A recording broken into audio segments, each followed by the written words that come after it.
The story begins like any other on a peaceful day. The Demon King invades the land, and as always, an unknown hero appears as if he had been waiting for this moment. They engage in a fatal battle for the fate of the land. In the final confrontation, the hero sacrificed himself to kill the Demon King and sent him back to hell while the world was saved. But one day he will return from the depths. After such a feat, the world remained in peace, and the hero became a legend. It is not known who the author is, but this story will continue to repeat like a vicious and infinite cycle. After a long time in the present, a demon abruptly enters a castle notifying His Majesty that something bad happened. He informs him about the awakening of Demiurgos, the 666th Demon King, who has just fled the demon realm. The demon screams desperately that he has given up being the Demon King, while his master cannot believe it. He reaffirms that his master already knows what it is about, and the master screams for him to speak up. The servant shows a letter signed by the king abdicating his position. Now on the surface, the protagonist walks unconcerned. He stops in front of the enormous Arcoma castle of the Green Kingdom. The surface seems to have met the expectations of the Demon King, who starts to skip with joy. Except for the enormous cross, which for the devil is cursed, and he glares at it with anger. Royal guards approach him, asking who the boy thinks he is to approach the castle like that, but he doesn't understand if they are talking to him. He even checks his clothes, completely ignoring the guards who are threatening him. The guards point their weapons at the protagonist, who continues to play dumb. Pondering, he concludes that he cannot reveal his true name, deciding to draw a few cards and improvise something. He smiles calmly and greets the humans, introducing himself as God. Another soldier arrives and gets irritated by this claim. After all, what he said is heresy to the Green Kingdom. His name is Count Bru. He tells the boy to leave immediately, and that he will forgive him. Mockingly, he asks if the Green Kingdom is strong. The Count is flabbergasted by his question. The devil asks if it is strong enough to become his king. The Count is infuriated by such an insult and swears to kill him. The demon's eyes gleam as he sees the Count draw his sword. In a matter of seconds, his head explodes and a smile appears on the devil's face. His subordinates are in complete shock. And suddenly all of their heads explode too. The devil starts to hum a tune while the remaining guards are scared out of their wits. With a serious expression, he points his finger in their direction and an aura emanates. The guards who were still alive have their heads explode without even being able to react. Archer guards start shooting at the handsome guy. But the arrows stop at an invisible barrier around his body. With a simple look, he explodes their heads too. A smile opens up and he asks the bodies to rise and salute their new king. The bodies rise, resembling the cross he hates. The protagonist walks over the blood of the bodies as if it were a red carpet. Soldier reinforcements arrive quickly. Dozens of soldiers stand stunned at the door while fear takes over. Abruptly, the castle door explodes and the white-haired demon appears. His red eyes shine and he says that the screams will be like trumpets to him. They scream desperately. A purple aura emanates from him and everyone starts to succumb and decay. He smiles while the soldiers' screams echo through the castle. A voice in a divine tone starts a prayer in the name of God, and the devil looks confused. A kneeling knight wielding a sword continues praying. A divine light begins to emanate from him. He draws his sword and asks God for strength to kill him. The Demon King asks if this is the aura he heard about. The knight says he doesn't know who he is and is impressed by the fact that he killed all the guards. Clenching his teeth, he states that the demon will not defeat him because he has a divine blessing. He charges at him with all his might. He jumps and raises his sword, saying that he will kill him even if he is not a pureblood. His sword collides with something. The knight's eyes shine, but it doesn't seem to have any effect. The demon holds his sword with his fingers and says that now it is his turn. He begins a prayer to God asking to kill the knight. The knight's eyes widen in shock. The devil smiles and questions which of the two God will hear. At that moment, an enormous hole appears in the knight's chest. The demon is holding his heart with a diabolical smile on his face. With a somber expression, he tells him to never call God in his presence again. A final breath from the knight says no. The king shouts yes while exploding the heart with his own hands. A fleet of knights is waiting for the king. The guards are astonished when they discover that one man caused all this destruction. A dying old man falling to pieces asks who he is. He ignores him and calls the king of the castle for a little chat. The guards quickly point their weapons at him. He snaps his fingers and their heads explode. In a threatening tone, he asks if anyone else wants to complain. The guards do not react. While he quickly jumps and opens his demon wings, he flies towards the king at high speed, stopping in front of an old man who begins to offer his wife and everything he has to them. He smiles and says no, making a much simpler request. He only asks for the entire kingdom. The king shouts that this is impossible. The demon, mocking the old man, says that even if he doesn't agree, he will take the kingdom anyway. The Money King deduces that the white-haired lunatic wants his daughter. In fact, he didn't even know the king had a daughter, much less wanted her, stating that he doesn't need her, but rather the royal family. The old man gets very angry and almost has a heart attack, asking why he wants all this, while the Demon King asks if all this belongs to him. The old man says that obviously the kingdom belongs to his family, and the demon asks since when. then accuses the king of having usurped something that did not belong to him and demands that he cede the throne so he can take power. The king refuses and says that the greatest saint of the people will not recognize him as the legitimate king. Lucifer laughs in his face. While his exaggerated laughter echoes, his aura is channeled and explodes everything. The entire castle starts to collapse, the Kurtz cross explodes, and the king of Arcoma turns to ashes. The 666th looks indifferently at the charred king and concludes that he did not have pure blood. After all, if he had, he would have endured the flames longer. Our beloved demon turns to the sky and complains to God that this kingdom was not ready for him. An apparently divine light enters through the hole in the castle roof. The silence continues to take over the hall and no clear sign of God appears. He imagines that it will take time for a pureblood to awaken. There are still 20 years left until the awakening of a new hero. However, before he could conclude the thought, he is interrupted by a noise. A blonde girl with blue eyes and large magical balloons cries asking who he is. At first, he does not respond and begins to remember his origins. At this moment, we are presented with the past of the fallen demon kings. The demons who lost in the first war descended into hell with the broken soul of the demon king, and they placed it in a new body, pouring magic and curses into it for 100 years so that it would always be reborn strong. And so they resurrected him again. The new demon king emerged with his army of demons, thus beginning the second war in which they thought no hero would appear again and they could conquer the surface. But the unexpected happened and another hero emerged. This led them to lose again. For 100 years, the demons repeated the process to create a new demon king. And again, a hero appeared to thwart their plans. They resurrected the king for another 100 years, and another hero manifested. This was repeated a mere 665 times, almost countable on fingers. This cycle occurred for 66,580 years. This story is extremely cliched, and everyone already knows that. People believe that during safe times, a hero would emerge. In the underworld, we see demons worshipping the current demon king still asleep in a crystal. Thinking that this would be the last time, they put all their strength into resurrecting the 666th demon king. His name is Demiurgos the 666th. We see him waking up for the first time with his vibrant red eyes and sophisticated white hair. A drop of human despair on earth opened his eyes. However, on that same day, he abandoned the demons and the underworld, leaving only a letter behind. Returning to the present, the girl asks what the boy did to her father. He wonders who she is and why she is there until he remembers that the king said something about having a daughter. The demon concludes then that she is Princess April. The protagonist says that the king is dead and it's time to conquer the kingdom and his daughter for himself. April despairs and sheds more tears. He snaps his fingers and uses a mind control spell on her. The princess immediately kneels. She says she belongs to him, calls him master, and that he can take her from there. He jumps and flies towards her, places his hand on her chin, saying that from now on she is his first human. The princess, completely subjugated by the demon, simply thanks him. The king moves his face closer to hers but notices someone watching them and commands them to appear. A small purple portal opens and within it, a voice proudly acknowledges the king for noticing his presence there.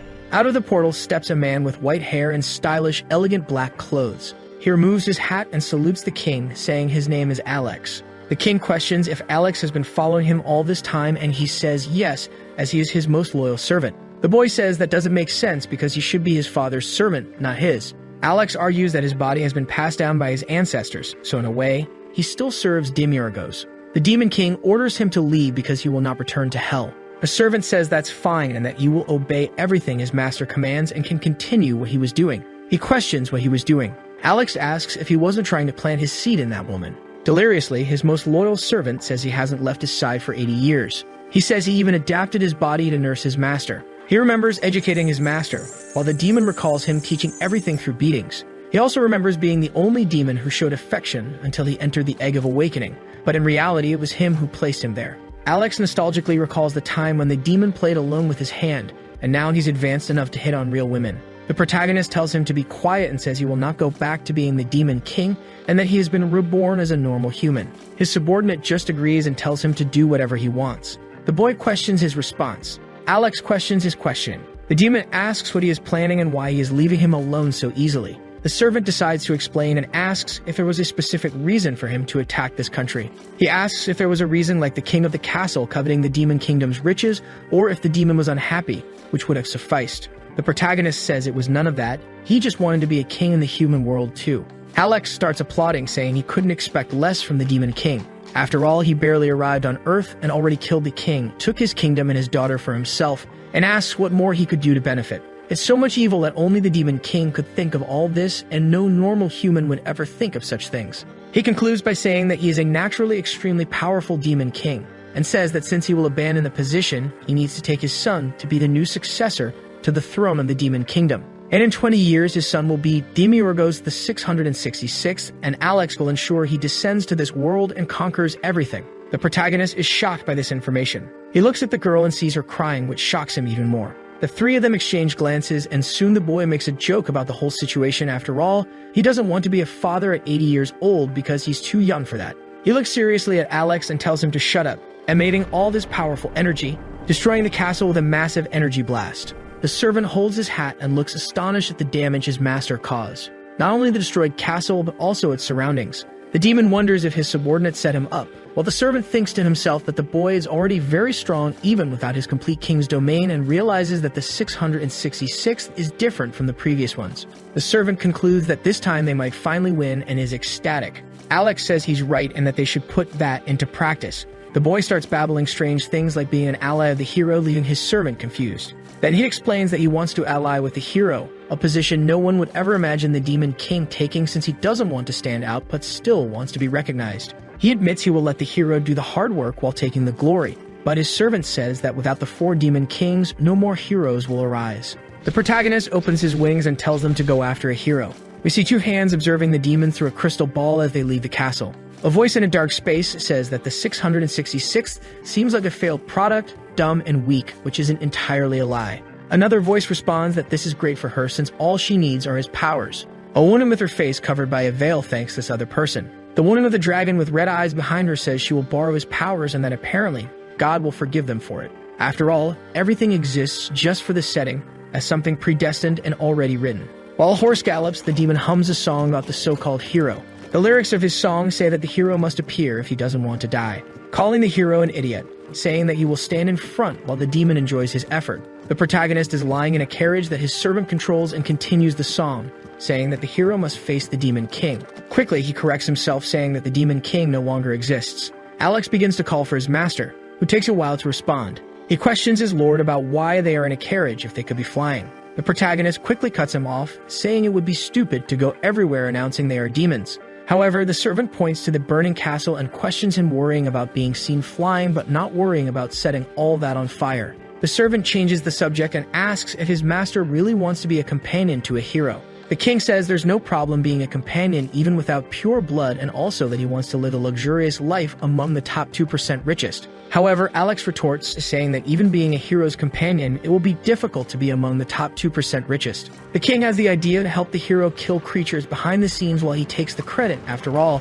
he is one of the 7 greatest demons and his master is the king himself. His friend questions if he will use magic since he said he wanted to be a normal human. The demon responds harshly that he will use it because it is his resource, and that's why they lost the other 665 times. He then asks if the heroes have a kind of ranking system, and Alex says yes. He says it's something like an A and B ranking. Alex explains that the ranking starts with the D-Dragon Slayer given to those who can kill dragons, which is somewhat self-explanatory. The demon asks if it's a title one earns when killing a dragon. His servant explains that this title is given to those who have the power to kill one, as dragons are currently neutral and only attack villages in stories. He continues explaining and talks about the G rank for giant slayers, then the L rank for lich slayers for those who can kill a lich. Alex reveals that after that, they are in alphabetical order, and his master questions why the rest is so simple, and his servant says the hero department decided that, and that's it. Finally, the last rank is F. They are called failed products like rotten fruits fallen from a tree, barely useful for making jam. The Demon King sympathizes with the failed products. He continues explaining that the higher the rank, the more benefits are received, but the failed products are neglected and unwanted. The devil himself comments that humans are cruel, and I think he understands a bit about the subject. The Michael Jackson lookalike says there is something more important than the hero's ranking, and that something is blood. The closer one is to being pure blood, the stronger the hero is. The descendants of the first heroes who saved the world 66,000 years ago, the priest and the priestess. These children of the children continued the lineage. The sacred blood measures how much blood remains in families and their ancestors, and the purer the blood left, the stronger the hero's aura. The one who possesses the purest blood becomes the hero who will face the Demon King, and in the other 665 times, the hero's won.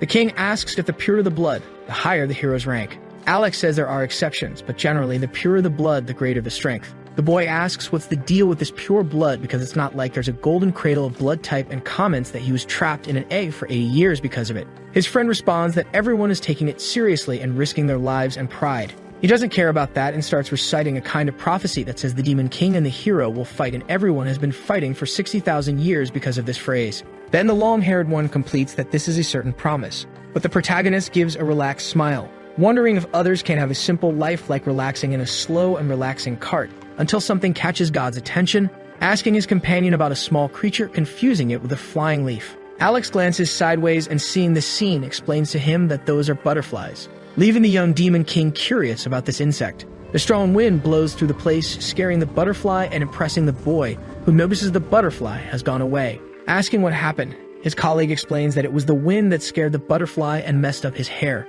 Still curious about everything around him, he looks up, asking about the thing flying in the sky, covering the sun's rays with his hand. Questioning what that thing is that hurts to look at, Alex simply explains it is the sun. Continuously curious and taking a breath, the young man asks about the sweet smell covering his nose. His companion informs him that it is the sweet smell of flowers in the spring. Then the boy deduces that his friend has lived for a long time. The man confirms that he was born after the First War, as all the other 7 dukes were born after it. Soon the boy deduces that he came there once every 100 years. Smiling as he affirms it is fun living in this place called the Surface, suddenly catching his friend's attention. God assumes that the previous Demon King must not have felt what he feels. If the young man had followed the prophecy, he probably would have left 20 years later to die at the hands of the hero. And that's why he's happy to have escaped his fate, giving a warm smile and stating that the burden of being the Demon King should not exist. His companion remains silent, witnessing such a thing. However, the young man decides to go to sleep for the moment and forget about the other things, telling him to wake him when they arrive and threatening him with death if he takes him to the Demon Kingdom. Alex looks at him silently and seriously, saying he understood his lord's order. Sometime later, the carriage stops. The long-haired one then calls for his lord, saying they have arrived, and explains that this place is small and not militarized, being the definition of an ordinary place, and this is a village called Zorix. Still sleepy, he wonders about the place and says it is a good place. Entering deeper into the city, God asks about the heroes, and his companion explains that there are only 2 families there, one of rank A and a ruined family. He is curious about the absence of D-rank families there, but his friend explains that if there were such families everywhere, they would have problems. The boy then supposes that the D-rank people are really strong but compares them to cowards, until a conversation about a dragon that destroyed a castle catches the boy's attention. The residents talk about the return of a so-called dragon era. God thought the creatures were neutral, and the young man also thought the same. But Alex explains that the last time he was there was 80 years ago, so things must have changed. The long-haired one shows his lord the best hotel in the area, but the boy tells him to just call him master. An old man greets them, welcoming them to the Golden Pavilion until he notices something. Approaching, the man asks for the penthouse since his master has a lot of money and likes open places. Annoyed, the old man thinks they are bumpkins because of their clothes, and embarrassed, the chubby man says that the penthouse is a bit expensive. But the young man shows a treasure chest stolen from the castle. Realizing the situation, the old man calls for his employee, asking why he is helping the customers. Then the employee arrives and falls to the ground, apologizing. Bowing, the employee greets the newcomers, quickly introducing himself as Zeke Panholibik, and says he will carry their luggage and asks them to follow him. He explains that the place is a bit chaotic because of the attack on the castle, and says he never imagined it was a dragon responsible. But he tries to comfort them, saying that there is a high-ranked family to protect them. Soon they arrive at the top floor and welcome them to the best room they have, the penthouse. Zeke says he will do his best to meet the newcomers' needs, so they can call him when they need him. But suddenly one of them calls the boy, and God says that he possesses the so-called blood. The boy is confused but agrees, and the boy says he is different. Giving a light smile that shows his fangs, saying that he is quite weak for someone with the blood and therefore must be from the ruined family of Zorix. Then asking the boy's blood purity level, which makes him tense, explaining he is rank F, that is, a walking failure. Until a sudden explosion occurs. The 3 quickly turn and observe, realizing it is a colossal dragon responsible for such an attack. People scream in fear of the dragon and start to flee. Zeke shouts that his young master needs to flee from there right now. But the 2 calmly continue their discussion, leaving the boy confused. And they affirm that everything is fine. God says he will support the boy, so he should become a hero. He explains that he was looking for a hero, and fate ended up helping him. If the young man accepts his offer, he will receive the power and fame he wants, removing the label of being weak. He then asks if he wishes to remain a rank F for the rest of his life, saying that this is the only opportunity in his life. People spoke ill of them for being from a weak blood family, remembering how he was abandoned by his parents and thus starved with his sister. With this opportunity, he falls to his knees, saying he will accept anything and promising they will not regret it, affirming with tears that he would even give his soul if necessary. And the boy says he was going to ask for it anyway, saying that his first step is to kill the dragon, making the young man tense for thinking they would start by killing goblins. Extending his hand, God says they will make a contract. The The boy's life will belong only to the demon, and for this reason, he thinks it is somewhat unfair. Threateningly, the protagonist tells the boy to sign if he really accepts, making the boy tense under the pressure but gaining courage as he rereads the part about receiving fame and fortune. Shouting his full name and signing the contract, the demon is quite satisfied and gives a loose smile, then shouting that the young man must kill this dragon as his debut, leaving him confused. His friend informs him that normal humans are not capable of killing a dragon, but God says he only needs to pretend to be killing it, as he will be the one to actually eliminate the target, explaining that Alex will go up and talk to the dragon, then throw it at the boy. This way, the boy will appear to have struck and killed the creature. In the end, the boy will gain fame and become a dragon slayer. Alex points out that people might suspect how an F-rank managed to kill a dragon, and that this would draw attention to them. But God turns, giving a playful smile to the boy, quickly stripping off the boy's clothes and grabbing a nearby pot. The man then uses his heat vision to heat it up, placing it on the boy's head, introducing the masked and mysterious hero, leaving Zeke confused and embarrassed. With a light smile, the boy says no one will discover his identity. Then Alex places his hand on the roof of the place, saying he will go after the dragon, and God allows him to go.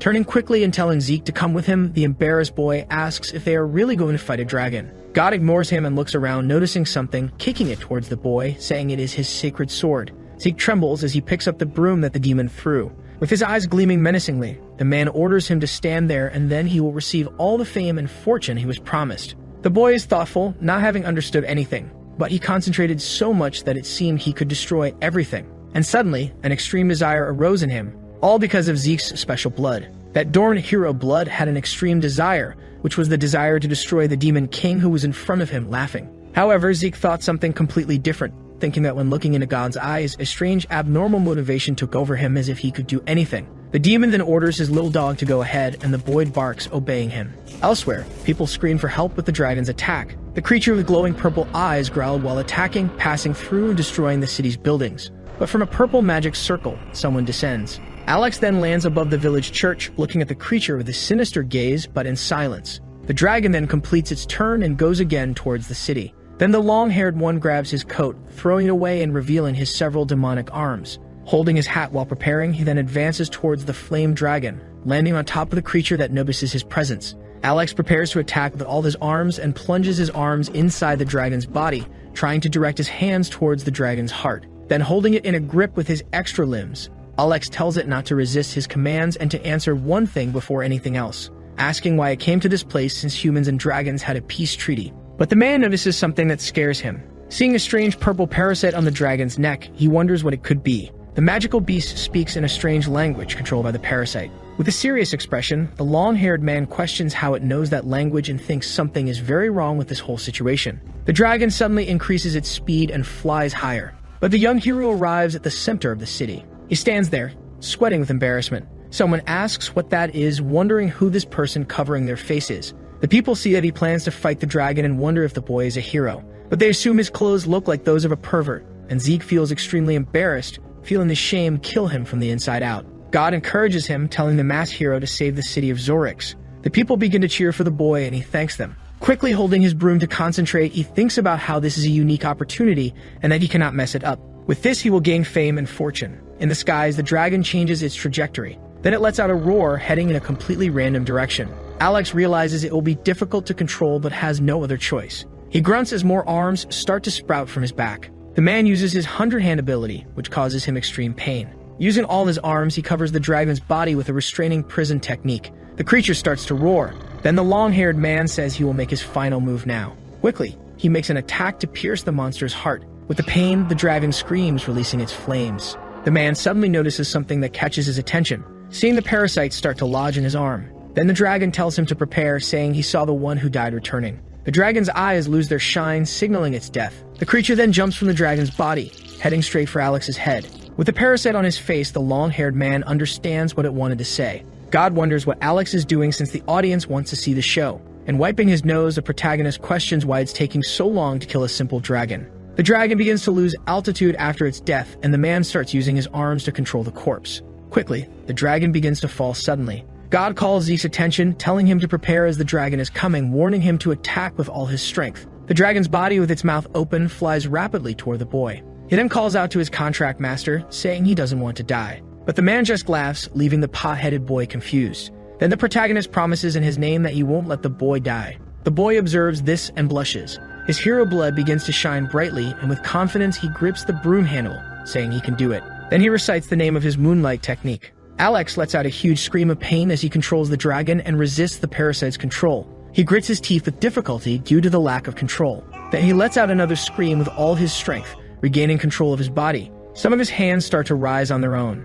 and the monster begins to take possession of some of Alex's arms. The arms move to attack their owner. But the demon continues fighting against the parasite's control, saying all this is quite troublesome for him. Then he refocuses on the dragon's trajectory, realizing it is heading toward the city's central square. With difficulty, Alex prepares with his 100 demonic hands, using a 1,000-whip strike to cut off the arms taken over by the parasite. The arms then fall off the man. He then grabs the part of the monster on his head, trying to pull it off his face with difficulty. God notices that his friend is very slow but is coming, warning next that he needs to come slower or the hero will end up dying. But Alex continues with difficulty, pulling the monster off his face. However, the creature remains on his face, making him scream. And the dragon's body begins to accelerate towards the square. People scream that the dragon is coming and tell everyone to flee while Zeke trembles with fear. A nearby family starts to take refuge in the basement. The dragon heads straight for the boy, who prepares himself. God calls for his companion Alex, saying for him to go slower, until suddenly the protagonist notices the critical situation Alex is in. Zeke prepares himself while the dragon's body comes towards him. In his mind, he says he won't leave and that he will kill the monster with a single blow. An old memory comes to his mind and someone tells him to pay attention. A man shows him a swordsmanship called Moonlight Shine. He explains it is a swordsmanship passed down from generation to generation, and that the young man should use it when the Demon King's army invades the world. The young man says he won't participate because of what the other children said, but his father scolds him, saying the hero's blood runs in his veins and that someday he will participate in the subjugation of demons. So he needs to learn everything in the best way possible. Young Zeke back then smiled, agreeing with his father, and now he is sweating and getting tense with the situation. Quickly, the boy prepares to strike with his Moonlight Shine technique. Alex manages to tear the parasite off his head. Our protagonist prepares his technique and his eyes turn red, launching his guillotine of Doomstrike at the dragon's neck. And Zeke uses his ability and launches his Demon King Destroyer attack, ending up splitting the dragon's body in half, making the beast's blue blood fly everywhere, and the creature's body parts fall on the surrounding houses. The boy keeps his eyes closed until he opens them, seeing the current situation, realizing his body is completely covered in the dragon's blue blood. Scared, the boy looks back, realizing all the damage he thinks he was able to do, until suddenly he hears something, seeing people from their houses celebrating that the hero managed to kill the dragon. Confused and embarrassed, the boy blushes until God clears his throat, catching the boy's attention, saying the masked hero should go hide. Zeke realizes he forgot that part and agrees. Shortly after, he runs away from there, and Alex remains on top of the church's cross, observing the scene. He stays silent while his face regenerates, but turns his attention to another corner of the place, seeing the dragon's separate head among the flames, recalling the phrase that the one they thought was dead has returned. Sometime later, the protagonist stretches, commenting on the good sleep he had. His servant arrives, noticing that he is already awake, and grabs a cup of coffee that was beside him, explaining that humans start the day with coffee. Suddenly, someone arrives, saying they have a big problem. With a big smile, the boy explains that everyone in the village is looking for the masked hero to praise him. The protagonist asks about the boy's clothes, who soon realizes his state. Embarrassed, he explains that the city was in ruins, and he ended up helping with the manual labor and the reconstruction. The white-haired boy drinks his coffee, saying that everything is going as planned. Suddenly, the sunlight blinds his vision. God says that waking up in a setting like this, with this light and coffee, is incredible. His companion thanks him for liking the coffee made from parts of the dragon they killed earlier. Below them, people are responsible for rebuilding the village. They gather for this, and some people who can't work help by bringing food to the workers. Then someone asked a boy to carry more rubble and destruction debris on his back. A chubby old man tells Zeke to hurry up as there are more tons to carry, and the young man smiles, accepting the situation. Our protagonist observes, saying that everyone is striving to rebuild the village. He notices that even Zeke, who is a walking failure, is helping to the maximum. And Alex explains that the boy had to do many odd jobs when he was little because they were too poor to raise a hero. He did everything like cleaning, drying, cutting, and digging, having done many things during his life. He even worked in an illegal bar, and our protagonist just listens in silence. Then he says he has finally decided, arousing his friend's curiosity. He says they have already found a hero to ally with and that traveling around is tiresome for him. So they will stay in that city, even if it ends up being small and insignificant. He liked it there, stating that it's the beginning of his life as god and human. He then says something that catches his companion's attention. God tells him to follow and leave Zeke working, and the man asks where they are going. The protagonist explains that they are going to sell the dragon's skin, wanting to be part of the top 2% richest in society. But the long-haired man explains that the Hero Bureau has already taken everything, leaving the young man irritated. He explains that dragon bodies are too heavy for ordinary people to carry, leaving the young man completely enraged, thinking he killed that dragon for nothing. Threateningly, he tells them to follow the path. Alex asks where they are going. The young man says they are going to destroy the Hero Bureau. Alex realizes it's a terrible idea and warns his master to wait a moment. He knows he cannot reveal that the Demon King has left his realm and going to a place full of heroes is a problem. He asks if he does not wish to be the hero's companion. The long-haired man explains that in the human world, to be a hero, you need to register with the Bureau, and if it disappears, no one will recognize Zeke as a hero. God then stops, staying silent. Still irritated, he thinks and Alex believes he managed to prevent the destruction of the demon race. Soon the young man makes another decision and asks his colleague to follow him, leaving him confused about his idea. With sharp words, he explains that they can recover everything in the neighboring country. His surprised companion ends up thinking he was just a human now, but he says to leave that for another day. The two leave in their carriage and the long-haired man calls for the protagonist, but the boy ignores him. He calls the protagonist again and ends up being ignored again. Then he angrily calls his master and is finally answered with the same intensity. Alex explains that the young man has enjoyed a lot of time on the surface, and soon they will need to return to the demon realm because that day will come in 20 years, and they need to train properly to dominate the world. But the young man stays relaxed, saying he doesn't need to do something just because others want him to. Alex reminds him that the Demon King must appear in the human world as stated in the prophecy, and everyone accepted that this is something that happens every century, and he must fulfill his obligation. The young man says that not everything happens as people want, and that's why he explains that there is no longer any Demon King. His irritated companion tells him to at least impregnate a woman so he can take her to the demon realm as the next Demon King, and the protagonist refuses, asking if he is crazy. Alex sighs, saying he won't leave until he takes the protagonist back.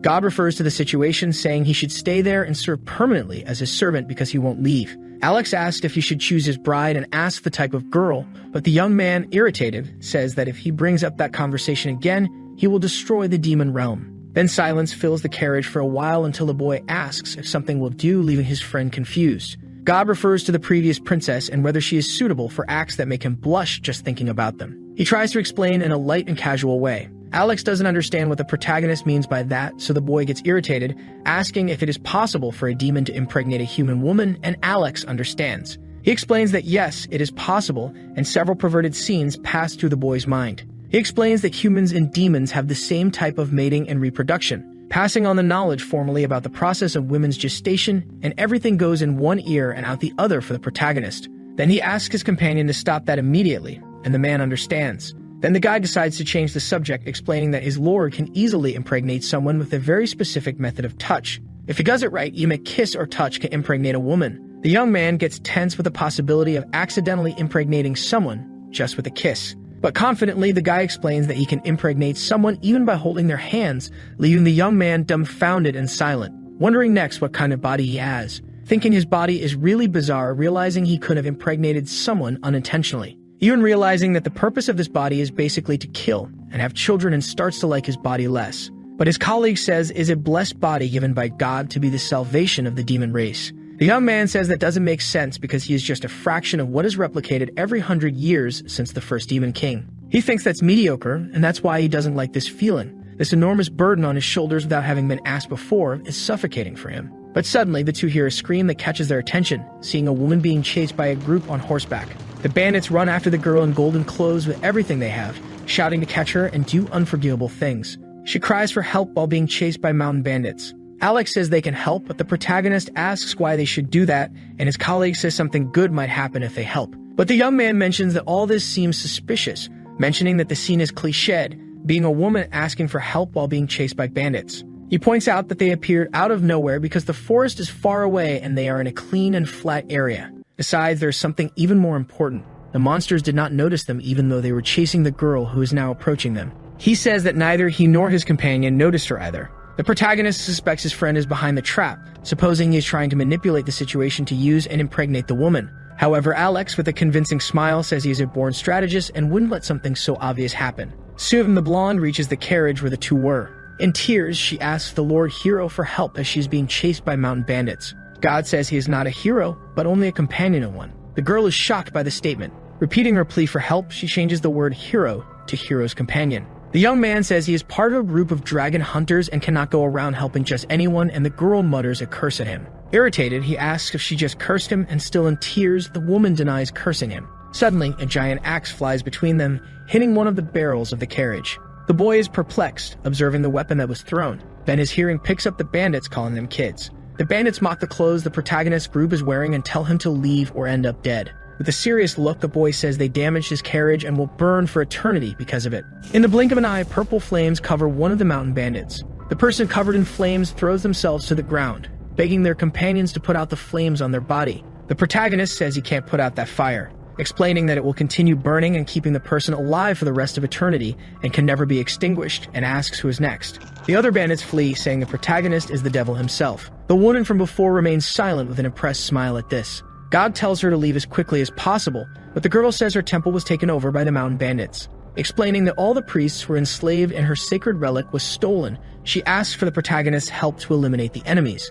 The boy says he doesn't do inferior tasks, leaving the priestess very angry to the point of damaging the carriage. He then tells his companion to drive the carriage, but the blonde suddenly calls out, asking him to wait. She assumes he is the companion of the hero who only wears underwear and says the temple belongs to a dragon god and will give him the golden dragon helmet if he helps. He looks at her in silence. Sometime later, Alex walks tiredly and God asks why he is stopping. Climbing the stairs with difficulty, he calls for his master. The boy on his back asks why he is calling him. Alex questions why they aren't flying instead of him having to carry him, but the boy says he is no longer the Demon King and therefore doesn't need to fly. The long-haired man complains that he could simply carry him like a horse because it's hurting his back. And hypocritically, he says he is fully attached to the dignity of the Demon Kingdom. But the man still says everything is very suspicious, since the woman in front of them has been running for 30 minutes without stopping, even having a human body in such a dense and vast mountain. His master says it doesn't matter who she is, since he will chop off her head if she lied to them. God then remembers something about the dragon god,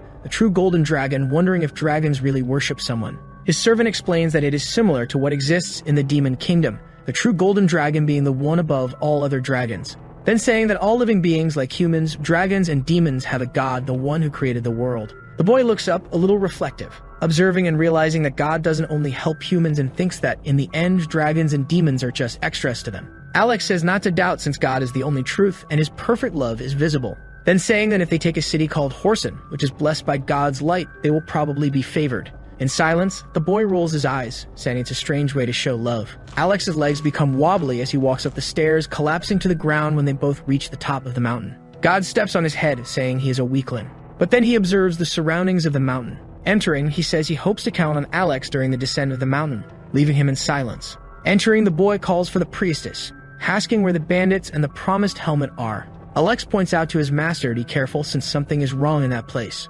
Suddenly, the door behind them starts creaking, slamming shut and trapping them inside. A beautiful lady with golden hair laughs, saying they have finally arrived, adding that the lackey seems to have better intuition than the protagonist. He asks if she was the mountain bandit and then inquires about the helmet. She asks how he dares to speak to her like that and not kneel in her presence, saying she is the goddess of all dragons and the mother of all dragons. Her name is Lady Dorada. The young man is surprised to hear such words. Alex realizes she is indeed the goddess of all dragons and says they have fallen into a trap, but the protagonist remains skeptical and cold. She laughs and calls them mere mortals, asking if they are surprised by her divine presence, telling them to beg if they are afraid, as she will not show them mercy. With his hand over his mouth, the protagonist sees that she is indeed the dragon goddess Law, saying it's incredible. She laughs, asking if he finally understands, and then says that, as an apology, she will ask him to do something for her. But the protagonist frowns, saying he will do nothing for her, and that he just found her title cool and wants to have a title like hers, saying he always felt something was missing when introducing himself, and then creates the title of the Watcher who scores the darkness, and his servant says something like that was expected from his lord. Angrily, the goddess calls out to them, telling them to stop talking nonsense and to ask for forgiveness. The boy looks at her, asking what he did so wrong to her, and the woman says he killed a dragon and therefore must ask for forgiveness since he killed one of her children. The protagonist mocks, saying she made a big fuss over a very trivial and irrelevant reason. Soon the goddess advances towards the protagonist, getting extremely close to him, saying to his face that his audacity makes it seem like he desires death, shouting that he is in the realm of golden jade, saying that even if he is Demiurgos or a god, it is impossible for him to defeat her in that place. Alex says this is the territory of the true golden dragon, making it her domain and thus making the fight extremely dangerous. She again praises the protagonist's lackey and recommends he fall to his knees quickly, but the boy asks if she knows who he is. Threateningly, he says that since she is the true golden dragon, she will die that day by his hands. She widens her eyes in anger, asking how he dares, but then raises a finger, saying there is something she needs to do first, telling her to apologize for lying, leaving her confused. She questions what he means by that, and our villain just wants her to tell the truth, saying he didn't want trouble, he just wanted to live a peaceful life as a hero's companion, but her offspring attacked the village, burning everything. He couldn't just let her child kill him. Besides, she didn't even show up to solve that problem and still came as a priestess trying to deceive them, so she needs to apologize, then saying she cannot act that way just because she is a goddess, leaving the woman embarrassed. Alex agrees with his master, saying it is a mistake to think one can do whatever they want just because they have power, highlighting that everyone has the right to fight for survival, and moreover, it was she who broke the non-aggression pact between humans and dragons, so she should be the one to apologize. The young man agrees and asks if she has ever apologized to anyone in her life, leaving her confused. God shouts that the bad behavior of children comes from the parents, and the woman excuses herself, saying she is not the true mother of the dragon. And the long-haired man says she just wants to escape responsibility since she wants to play the role of a goddess but doesn't want to deal with the burdens that come with that role. The two begin to argue that the blame for all this lies with her and continue throwing all the facts in her face at once. Suddenly, the blonde's ears start to bleed, saying something is wrong there since she is the one taking the blame in the end. The protagonist explains that she is to blame for everything, and that is the real problem, asking if they can leave now, but the goddess tells them to stop. As soon as he turns to leave, the golden dragon asks if he doesn't want to hear her proposal first. However, the protagonist wants her to apologize first, and if she won't apologize, then he won't accept the request. But soon he is called back, and even though hesitant, the goddess of dragons apologizes. Our hero then places his hand on the goddess's head and says he's still not satisfied but will accept it. These words only irritate the goddess, who shows benevolence by not ending them now. But finally he asks what her request is, and being direct, the woman wants him to hunt the dragons. Upon hearing this, he is incredulous, and irritably asks if the matriarch and true golden dragon wants him to hunt her offspring. Then he starts giving her small pats while saying he wouldn't do such a thing since he's not crazy. But soon his butler asks if it's due to the purple parasites, the same ones he found on the dragon he faced in the village. The goddess says that's exactly it, and that everything happening is the fault of extremists. These rebel dragons have lost love, or simply chose to stop losing their children to humans who use them as materials. Since they are a race seeking neutrality, these dragons, blinded by rage, use unknown magic to control those who are peaceful, thus starting a war between humans and dragons. For this reason, she wants them to hunt the dragons, so her innocent children are not used as weapons. The protagonist seems to understand what she means. Apparently, the goddess wants him to hunt them so they aren't used as hunting dogs, but it's to hunt only those controlled by these extremists. The goddess says that's exactly it, while the protagonist questions what he will gain in return, since in an agreement it's about give and take. The matriarch asks what he means by that, while the protagonist wants 5 dragon scales, since it's known to everyone that the best weapons are made from them. There are also weapons made using dragon breath, so he wants to add those to the contract. But hearing this makes the queen think the young man seems like a swindler. He snaps his fingers, saying she can think whatever she wants. Then a contract appears, and its condition is that if broken, the golden dragon will become a slave of God. He explains that the contract will be signed as soon as she says his name, and since it's a contract with the demon, it's better for her not to try anything funny, but the young woman already seems to know this. Without hesitation, she accepts the contract, and soon the protagonist starts to laugh maliciously while saying he's made it. Then he turns and orders her to open this dimensional space, but he hears the goddess calling his name. She wants him to capture them alive since she can't let more dragons die. With a smile, he looks at her and affirms the words of his contractor. Soon the two are out of that dungeon, while the protagonist says it was better than expected. But suddenly he remembers something and quickly tries to go back, calling for the dragon goddess. But that place is now completely different and surrounded by moss. This only makes him irritated since he forgot to get the golden dragon's helmet. The butler explains that there's no way to go back there, while he shows himself quite irritated that she deceived them, and swears he will rip off her head. Returning to the village that was destroyed, we hear the butler shouting at the protagonist about the weapons merchant, while he, with his sarcastic expression, looks at him and responds that's exactly it. But Alfred wants to know why he left hell just to come to the human world to sell shoddy weapons. God then explains that humans hunt dragons to make weapons, and therefore is a great business. Then he scratches his nose, saying he will monopolize dragon scales. In this way, he plans to become part of the top 2% richest in all of society. The protagonist's plan is to sell this before the war between humans and demons happens, but his companion explains that there won't be a war if there is no demon king. The protagonist asks if he forgot who he is, and then explains that he doesn't plan to sell weapons for the rest of his life. He just plans to monopolize this market and get enough money to achieve the end of his plan. Alex gives a smile, saying he knew the protagonist hadn't forgotten the underworld. The protagonist then shouts for his friend to get Zeke and find a good place for his store, and Alex obeys. The two leave the protagonist's destroyed room, with him staying silent and saying he would never do business that gave him so many troubles. But in his mind, the protagonist's diabolical plan is simply to deceive Alex to become the largest landowner in the world. Lying on his bed, the protagonist swings his feet comfortably. He looks at the blue sky, admiring and feeling the sunlight. which is entering through the huge hole in his roof. He seems satisfied with his current life, but memories of the past about what he did in the Empire, how he met Zeke, and also remembers the dragon that was being controlled, but mostly recalls the words of the goddess about bringing dragons back to life. He remains silent without letting his smile escape. He has now found his source of income in a hero, so he just needs to get rich to live well. But in his mind, he wonders about the emptiness inside him. The flesh and blood come to his mind, recalling Zeke and wondering if he would feel better killing all the humans in that place, including the hero. Until suddenly, he hears a voice telling him to kill them all, and he looks to the corner, hearing someone telling him to destroy the world. Images of demonic knights order and cry out for him to bring all evil to taint the world. The voices want him to turn the surface into hell, saying that if he can do this, he will break the endless cycle of a hero killing the Demon King. But the boy looks seriously without any apparent interest, then just closes his eyes, telling that voice to shut up since he wants to sleep. Sometime later, Alex arrives at the place, saying it is where the protagonist's store will be. Then he explains that the property had its owners killed in the dragon attack, and it was easy to take it from them. The boy says the place isn't bad and that they found it pretty quickly. His companion says he was very happy to know about his real plan and couldn't contain himself,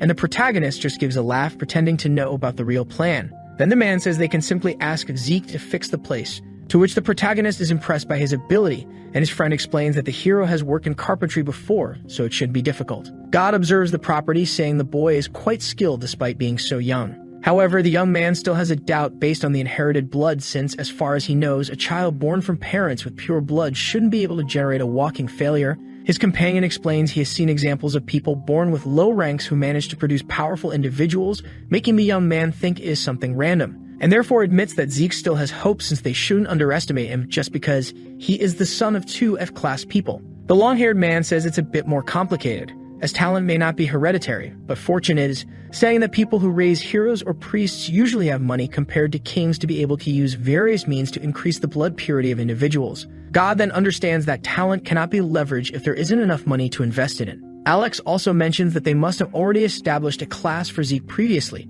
The Demon King asks if he knows what he is thinking, but his lackey says no. Angrily, he questions why the demons keep losing to humans since humans are beings that need money to strengthen themselves. Irritated, he says he no longer cares about the demonic, so he doesn't need to know the answer and asks where their hero is. Elsewhere, with hot reheated food, Zeke is working while observing someone arrive. Excitedly, he asks if his master slept well. The protagonist asks why he is there, and Zeke explains that he couldn't sleep and that working there gives him a lot of money, so he came. Then the young Demon King sits down, asking him to make some noodles, and Zeke agrees. The boy starts preparing the food for his master, finishing and serving it in front of him. The demon drools, wondering in thought if this is what they call noodles. Gently taking a bit, the young man brings the food to his mouth, savoring it, finally swallowing it, fully tasting it, and saying with a shocked face that it is extremely good. Alex is curious about the taste his master speaks so highly of and decides to try it, feeling a shock upon tasting the food. Both praise Zeke's cooking, saying it is wonderful, and that he should even give up being a hero to sell this. He seems very happy with the whole situation, and suddenly thanks his master. He thanks him because the protagonist helped him buy uniforms for his siblings who can now go to hero school. With a mouth full, the protagonist asks about this hero school. He then explains that it is just a primary school that will help his siblings become great people in the future, until the two suddenly hear someone shouting about having a mosquito in their bowl. A very angry man shouts that he only bought the food because he was starving and now completely despises it. The young man apologizes and tensely observes that there are no mosquitoes flying around. Suddenly, the man throws the food on the protagonist's friend. God notices that his clothes also got dirty and observes silently. Still enraged, the guy shouts that he could shut down the place just by talking to his father. While staring at him, he notices something, and ends up seeing that the boy is from the Hollybeek family, known as an eternal failure in the family. The couple starts laughing at the two, and people around are shocked to see such a boy working there, and they change the family name from Bik to Bika. The boy says his name is not Biksha but Bikshi. Smiling maliciously, a man says that even his father asked for work everywhere, so he says his son is the same as a walking trash. The young man remains silent, listening to all this while people curse and belittle him, until the protagonist slams the table, breaking his chopsticks, asking why an insect is complaining so much. Confidently, the guy asks if he really just called Master Oregon an insect, and then asks if the protagonist wants to die. The young man calmly raises his hand. Then the couple next to each other looks confused. The protagonist says the man there is an insect and then closes his hand, making the man end up being crushed and flattened. The woman screams in horror and rage, running away and calling for help, hoping someone will save her. Raising his hand with his ability prepared, the boy says one of the insects is escaping, then absorbs the two with a black hole in the palm of his hand, leaving Zeke completely stunned, closing his hand and ending the lives of the two right there. finishing by saying that those who do not thank their hero who saved them do not deserve to live. Alex remains silent, observing all the protagonist's actions. People around observe him with astonishment as he calmly returns to eating, saying they should go back to eating too, until suddenly a paper falls into his food. It is a message from the Golden Dragon saying that a dragon was spotted in a nearby castle, and he needs to go there immediately. He then slams his hand on the table, breaking his other chopsticks, and tells his friend to close the stall because they are going to do a job for their VIP client, and Zeke understands. After some time, the moon shines high in the sky. The horses run quickly, pulling a carriage, mainly driven by Alex along with the protagonist group, until he looks to the side, noticing his colleagues trembling, asking if he is nervous, and his companion confirms, saying he never thought of hunting a dragon, and all this is thanks to him and his master. Then he turns his gaze back, staring at our protagonist in silence, then saying that whenever he looks at the boy, it seems a huge confidence arises within him, making him think everything is just a slight problem, but when the time comes, he will end up trembling with fear. Alex says that is a good logic to follow. Since his master personally chose Zeke to be the hero, even if he doesn't think about it all the time, he will still be the leader of this adventure and therefore must be confident. The young man understands, and Alex says he doesn't see the spirit of a hero in him, and the young man understands, saying he will do his best to be a hero. Alex then warns them that the castle is just around the corner, so they should hold on. And so after passing through the turbulence, Zeke opens his eyes, noticing something, seeing a giant ice dragon on top of the castle. It is being controlled by the purple parasite and lets out a roar of apparent pain. Then the young hero notices something about the castle. Seeing that it has already been taken, he becomes concerned about the people inside. However, the demon points out that everyone is safe, so the boy should calm down. Alex supposes there are several Class G heroes who manage to escape along with the people. Our protagonist says the stage is entirely set, and even the audience is present, so the walking failure should get ready. The young man looks at him confused at first. The people in the distance observe the castle in the cold, even saying that all this is very bad. They wonder where this dragon came from and why it is attacking them, and mostly pray for someone to save them. A man asks God to stop the snowstorm and mainly wonders if their creator has forgotten them. One of them says he doesn't know any god but knows one truth, which is that the king left them to die there. In the distance, a golden barrier is extended, with an injured priest responsible for keeping the barrier up while protecting the fat king. The obese majesty complains about the high temperature, asking where the heroes are to save them and take them back to the castle. The old priest explains that they might have been killed by the dragon, angering the king, who orders him to find a way and deal with the situation. Until suddenly someone tells everyone to get out of the way, scaring and impressing the king, who ends up seeing a carriage running over them, and on top of it, the hero who previously killed the dragon. And someone ends up saying that this hero came to save them. The king watches him pass over, wondering if he is really the hero. But the majesty says he's just some pervert and therefore should be captured as soon as possible since they are fleeing. The fat man simply shouts for his priest to take care of the situation since he is starting to get cold again, then asking how they dare jump over him, hoping they are devoured by the dragon. In the cold, a child hugged by her mother opens her eyes, seeing the situation, then asks her mother to look in the direction she is pointing, and she wonders what that is, wondering if that person really plans to kill the dragon using only underwear. Everyone stays silent, observing the situation. But then they say it is impossible since he doesn't even look like a hero. The boy then sits in the carriage, saying he is very cold and embarrassed at the moment, and Alex says he is doing very well in his situation. Then the young man looks in another direction, noticing that they are passing by several people who tried to flee from the dragon and ended up being completely frozen. Then he looks up, noticing that they are almost at the place where the dragon is.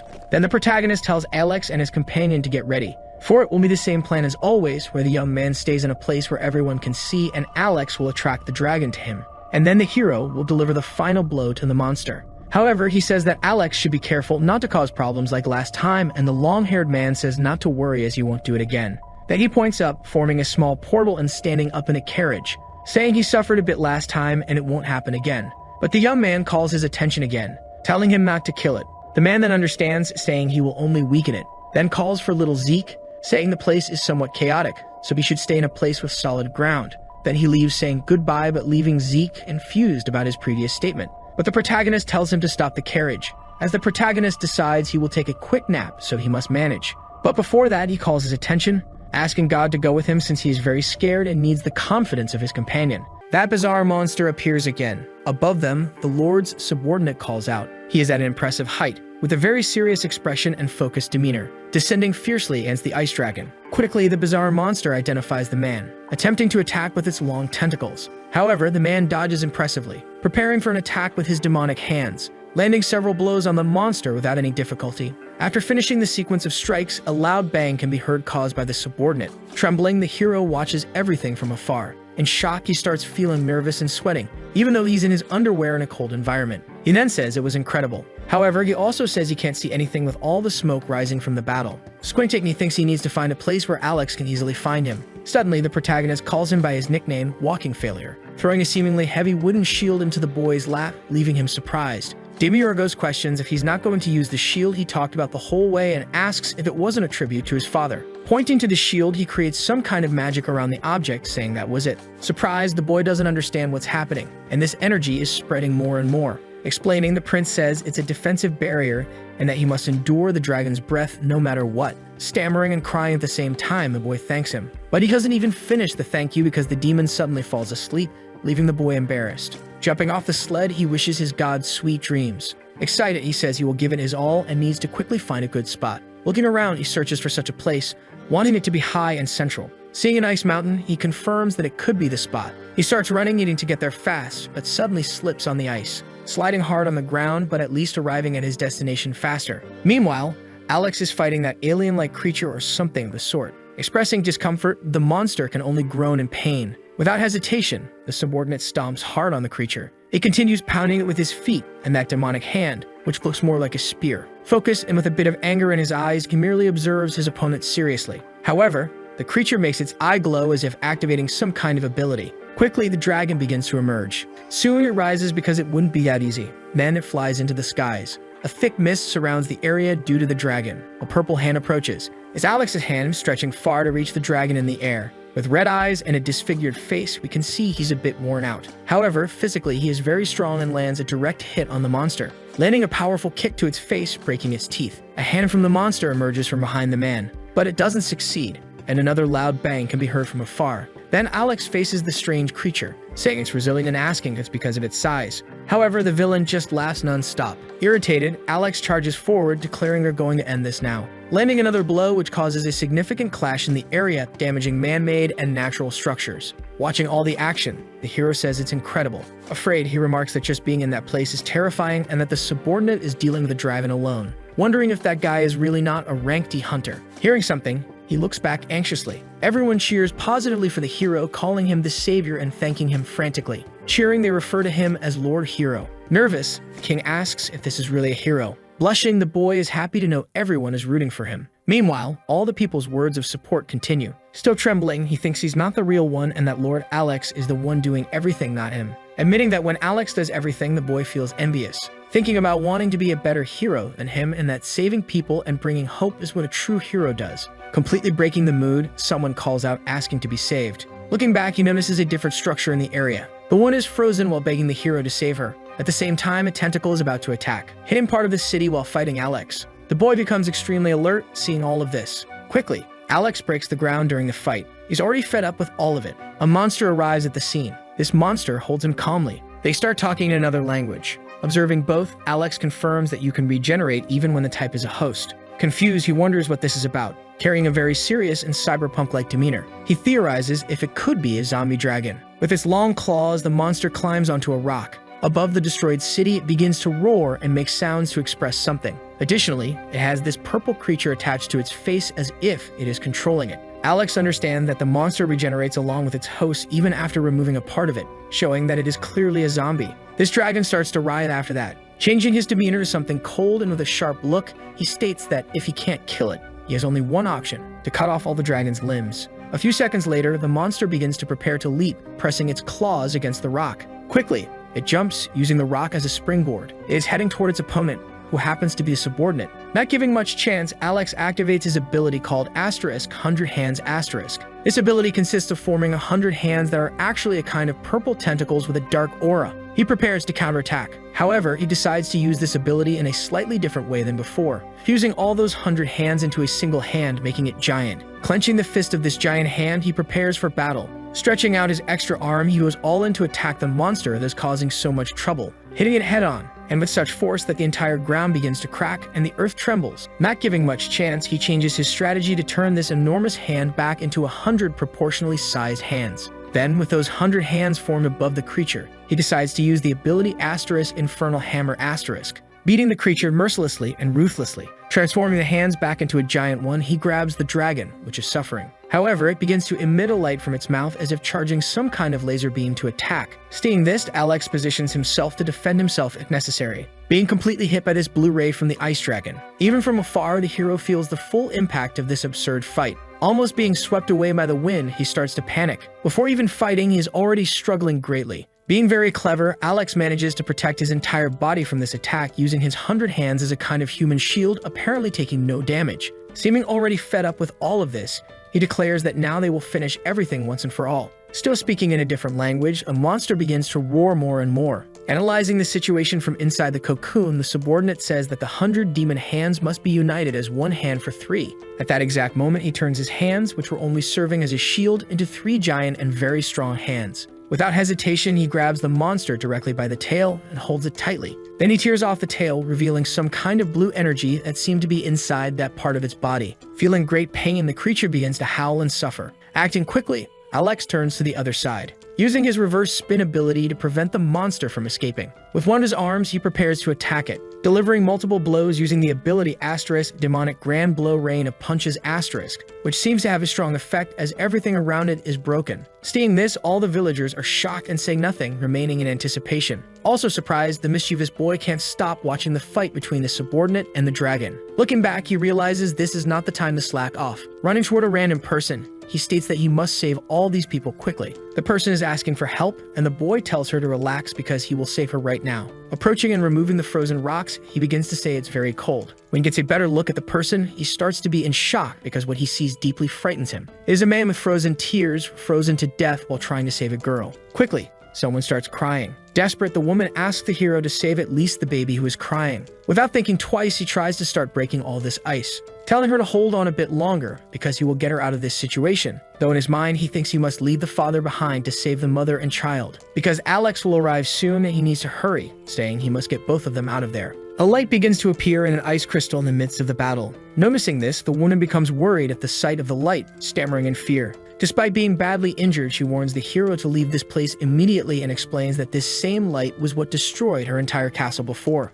Suddenly, the light from the crystal starts to shine brighter and brighter. In the chaos, the dragon begins freezing everything around it. The hero notices something strange happening. Then, a massive explosion occurs and the hero is sent flying. Additionally, the people are watching everything. They too end up being affected by the explosion. The same goes for a man who seems to be the mayor, complaining about the cold. After the attack, the dragon is extremely angry. Facing his opponent, Alex states it's just like last time. But he also comments that it's hard to maintain his skin in these conditions and that he was preserving it for a war 20 years from now, calling it an annoyance. Lying on the ground, the hero starts waking up. He questions if he is still alive and wonders if it's thanks to the magic of the shield that Lord God used. His eyes widen as he remembers the baby he was trying to save earlier. Close to him, the baby is still crying loudly, and the boy notices this. Amazingly, the baby is still alive. However, he realizes the mother is no longer alive and tells the baby to hang on because he's coming. As he tries to get up, he loses his balance, leaving him confused. Looking back, he notices something strange. Lying on the ground, he realizes he is missing both legs and his left arm. Meanwhile, the monster continues causing havoc. Stammering, a villager warns that the monster is coming back. That woman from earlier reiterates to the hero that he must leave this place immediately. Frustrated with the situation, he declares that he will save the baby, because in the end, he is a hero. Even if society considers him a walking failure. Crawling toward the woman, he remains steadfast in his goal while people in the background shout for him to be careful, guiding him. The hero says he's not like other heroes who save everyone, but it's a fact that he will save the baby. Back in the fight, Alex confronts the dragon, which realizes that its attacks don't work on him. Alex says that's why they are always used by humans, because they are stupid. Instantly, the dragon starts using its ice abilities with maximum force. Of course, the hero feels the effects and grabs the woman along with the baby. Then he's sent flying again due to the impact, crashing hard into the ground and getting hurt. Opening his eyes, he notices someone. In front of him, the protagonist states that he doesn't understand something, explaining that he doesn't get how they think they can win because, in the end, they're being very weak. He continues, saying they always give their all to save others and questions how his race lost to mere humans in the last 65,000 years, unable to comprehend how it happened. Smiling, the boy calls him Lord God and apologizes for not staying in the right place, promising to get it right next time. As he finishes his sentence, he collapses completely into the snow. A while later, Zeke wakes up, but he closes his eyes again. Realizing he's in a bed, he gets up in a panic, asking where the dragon is and calling for Lord God. Looking around, he sees he's in a room and then it's completely silent, thinking it might actually be Lord God's room. At that moment, he starts scratching his head, wondering why he's in this place now. Placing his hand on his head, he considers whether he passed out during the battle. Looking at his left arm, he is extremely surprised because apparently he doesn't remember much of the event. Curious, he pulls the blanket off to check the rest of his body, realizing that his legs are also stitched together. Looking at the situation, he admits he was sure his body was completely ruined and wonders how this was possible. Then he hears Lord God speaking with someone else. Shocked, he recognizes the voice. It's the protagonist, obviously. At that moment, he goes to the open part of the room calling for his master. Seeing him up close, he's startled. Noticing that the protagonist has several swords on the ground, he asks the boy if he's awake. Nervous and stammering, he replies that he is, but then starts asking about his body, the dragon, and the baby, thinking there's so much he wants to ask now. Hearing this, the protagonist starts smiling, stating that they had already dealt with everything, both the dragon and the baby, and that if he had rested enough, he should help clean up, and asked if he forgot they needed to open the weapon shop. At that moment, Zeke felt a little embarrassed. In his mind, he thought that seeing his master's face made him forget all the bad things. Now they continue with the pact they made with the Golden Law. They were heading toward another dragon in a kingdom as people began to flee non-stop. The protagonist called the attention of the walking failure. Pointing forward, he ordered him to attack. Angrily, he complied with his lord's request and said he was ready. A portal emerged in the sky created by Alex, who was already quite high in the air, and struck the dragon with a very powerful right punch. Every time they defeated a dragon, they somehow managed to take it far away. Sometime later, the prince woke up and called for his master. Standing up, he seemed a little confused and sleepy. He started scratching his nose when he noticed something. Looking up, he saw a large number of weapons above his head. When he turned forward, he noticed something else. Zeke was celebrating something very enthusiastically. The fact was that the next morning, several new weapons had appeared. In response, the gray-haired one gave a thumbs up. And so things continued, facing a very exotic monster. Determined, the hero prepared for this battle. Alex jumped toward the monster, while Zeke rushed at it as well, and of course, in the background, the prince was already sleeping soundly without a care. This group continued doing this many times, again on another similar mission. Making a reference to MIB, it threw a flashbang directly at the dragon. In any case, they continued for a while. Now the cart was in the air. Above everyone was the hero, who, powerless, went straight toward the monster, striking a deep blow with a weapon. In this way, they managed to acquire more new weapons, defeated new monsters that appeared, and then had even more weapons. Thus, they could defeat new monsters more easily. Zeke seemed very happy with this new life of his. On a certain day of battle, with a murderous aura, the hero finished the battle stained with the dragon's blue blood. Looking to the side, he noticed the attention of the others. Excited, the people said he was a dragon hunter who had come to save them. He quickly noticed the attention of his master, who called him. Praising him, he said he did a good job. At that moment, they shook hands and the hero was extremely happy with the result. In this way, Zeke's group became the most famous group in all this land. Sometime later, everyone was gathered. Demiurgos asked if it was finally over and Alex said yes. Looking at their shop, he stated that this was indeed the first demon weapons shop. Thus, a new business began. Entering the shop, beautiful swords could be seen, as well as other less conventional types of weapons. Seeing all of this, Zeke was extremely impressed and said it was incredible. With his hands in his pockets, the prince said he didn't think the interior of a shop would look like this and that they had worked very hard. Alex commented that no other weapons shop could compare to theirs in this region. Turning to the side with a menacing aura, he said it's not as if he cared about that and that they could take over the place. Sighing, he asked if they had ever seen an owner work, and nervously, Alex asked if he realized that was quite a problematic statement. However, a demonic hand appeared around Alex and Zeke. Hugging them, Demiurgos said he just wanted to have a lot of money and added that if they had any problem with it, they could say they weren't able to take care of the place. Excited, he said that since they had resolved that, the two needed to work to make the shop successful. Suddenly, the hero called him. Awkwardly, he asked if he could work somewhere else after finishing here, because he still needed to take the brother's shift, and the man said he didn't care because he could do whatever he wanted. Looking back, he already called the attention of his subordinate Alex, ordering him to fetch what was requested. A little while later, inside the shop, looking at something on the floor, the boy seemed very impressed. It was some kind of dark magical artifact. Without fearing anything, the protagonist picked up the artifact. Lifting it, he asked his subordinate to read what was written on it. Doomslabune was the name of this item. It was made from scales obtained from the dragons that were hunted, as well as containing blue, black, and chaotic stones. In this case, this shield was specially crafted by the man known as the greatest blacksmith of the underworld, named Hermes. Commenting, Alex said it could withstand 3 to 4 attacks from the Demon King, and surprised, Zeke said that dwarves are truly incredible for being able to achieve that. Actually, Alex wanted to say it would be hell, but Zeke ended up understanding it as the dwarves' world. Throwing it to the boy, he asks the walking failure to hold it. Zeke is impressed by this power. Suddenly, he is thrown into a sort of empty dimension and wonders where he is. Looking back, he calls for his god. A voice echoes, asking if it's a human who is there and where the one calling it is. A giant eye from the artifact observes the small Zeke. Introducing itself, it says its name is Doom Lagoon, and that it chooses the boy as its master until its last flame is alive. Nervously, the boy starts stammering at such words. Without answering him, Doom Lagoon begins to disappear. Quickly, the hero wakes up, asking where Lord Doom Lagoon is, confusing his master. However, Alex tells the crazy kid to think fast, throwing a power of eternal flames in his direction.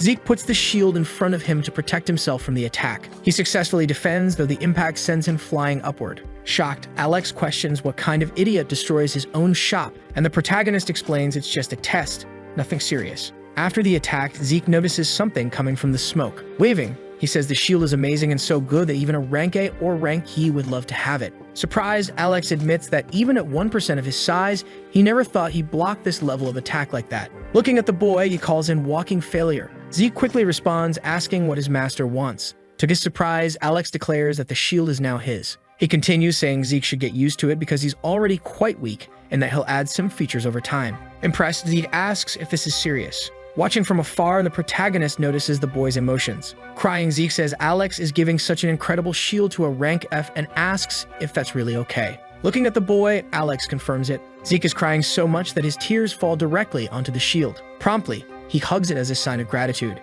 Emotional, he says he never thought he'd hold such an incredible shield in his entire life and declares it's the best shield in the world. A bit confused, Demiurgos calls him silly, questioning why he's crying as no one hit him. At the same time, in another place, inside the Green Realm, in the Arcoma Castle, many people are partying and eating a lot. Someone adorned with jewels comments on how heavy it is. With a manic look, they say there's so much to carry. It seems to be a pirate who mentions that someone else was holding so much it looked like they'd never die, referring to an old man. Placing his arms around Princess April, the pirate asks if he's right, but she seems to be completely under the protagonist's spell. Sitting on the throne, he starts laughing uncontrollably. Suddenly, someone enters the castle, catching everyone's attention. Laughing, the mysterious person walks into the place. It's someone wearing a black cloak, very suspicious. Then he begins walking calmly, and everyone goes silent, watching. Several men in the same attire also enter the room. One of them climbs the stairs. Two others start investigating the second floor. At that moment, another one arrives as well. While eating, the pirates remain still,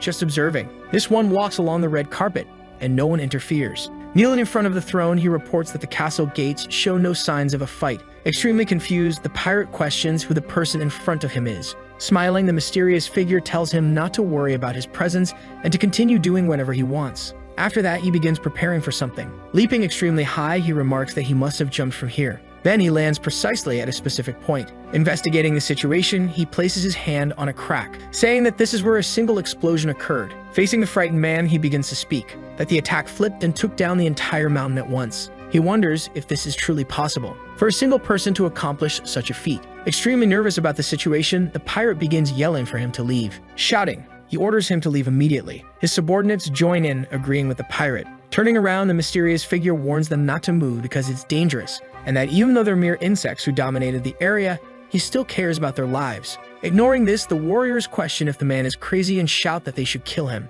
Disappointed, the mysterious figure states that they won't do that because they are all God's children. Swiftly, he manages to cut down all the opponents without even getting up from where he is. With everyone on the ground, he warns that if the others don't want to end up like them, they'd better stop now. Irritated, the leader realizes it's magic and asks who it is, but the man raises his finger to interrupt him. Smiling, he says that the people above are concerned about what happened in the area and suspect that something very bad occurred. So he came to investigate and hopes the man will cooperate. Not understanding anything, the bearded man questions this part about orders from above. Closing his eyes, the boy affirms that yes, this is the representation of God, the asterisk Sanctus Maximus Populi asterisk. In shock, he asks if he's talking about the Holy of Holies known as asterisk Sanctus Populi asterisk. With a fearful look, he says it seems he won't have to explain anything, and asks the man to say everything he knows about that specific day, asking him to name who did something, what happened, and why. Because destroying Arcoma Castle in an instant requires immense power, and disappearing without a trace is impressive, it simply doesn't make sense. Stammering in fear, the pirate says he doesn't know. He only heard something from some merchants referring to someone called Asterisk, the white-haired one Asterisk. This information makes the boy thoughtful. Continuing his explanation, the man says they spoke about an unknown white-haired man who was at the front gate of the castle in the morning. Right after that, explosions were heard. That's how they realized the castle had blown up. Nervously, he claims he knows nothing more and that only God knows, as everyone in the area ended up dead. In response, the mysterious man smiles and remains silent. Turning to leave, he thanks him for the answers and bids farewell. From the background, he states that he is the savior and that the man wouldn't understand because a tyrant king made horrible decisions. Because Arkoma Castle is not a place for the righteous. That place was built with the bodies and souls of the people who died constructing it. Therefore, the white-haired one is a savior sent by God to eliminate all the evil that existed. Extremely irritated, he claims that he is in fact a true messiah, far superior to everyone in Sanctus Maximus who only seek more and more wealth. Looking back, he admits that this speech is quite impactful, but they decide whether the person was truly sent by God to destroy evil. Raising his hand, he says, by the way. Walking away, he completely obliterates the leader with a single effortless magical strike, questioning how he dared to underestimate Sanctus Maximus Defeating another monster, someone in the group says that the bacteria is here, and Alex explains that it's not bacteria, but a parasite. However, the prince says it's all the same, and in the end, he's sure that Law will take care of it for them. After defeating another monster, they begin walking through the grass. Demiurgos says that at first he was very happy to have a lot of work to do, but they've taken on so much now, and he wonders if this won't become a problem for the dragons themselves. Because given how things have escalated, it would be better to let Law handle them on her own, as she has repeatedly claimed to be the goddess of dragons. In response, the subordinate explains that the reason is that she can't do anything because Law doesn't come here in her draconic body, but rather in human form, and the boy doesn't understand what that means. Alex says he's not sure but believes it's described in the dimensional library, leaving the Lord even more confused, as he doesn't even know what that is. Explaining, he says it's a library containing various facts from the era of the gods' trials. Since testaments and memories can end up being manipulated by hallucinogenic magic, the dimensional library is the only written source they can use as evidence on any occasion. Understanding, the boy says the reason she doesn't act might be the fear of this being recorded in the library, and that she's afraid because her existence is a secret, and Alex confirms this theory. Then the protagonist asks why, and his subordinate responds that he doesn't know because, as an inferior being, he couldn't judge the actions of a goddess, and the boy questions if that's not just adult talk. Reaching the cart, the man is surprised to see that Zeke is apparently sleeping. Seeing this, Alex comments that the boy must actually be exhausted. Even if it doesn't seem so, he fought a dragon that even a Class G hero couldn't handle so easily. Therefore, he believes only he could replicate such feats. Suddenly, something catches the prince's attention. Seeing the boy, he asks why he's holding the shield like that. Laughing, Alex explains that Zeke said he would take care of the shield because it's important to him, and also said he would give it to one of his brothers once they become heroes too. Commenting, Demiurgos calls him a fool, saying he doesn't mean to give the shield away because he can make another one.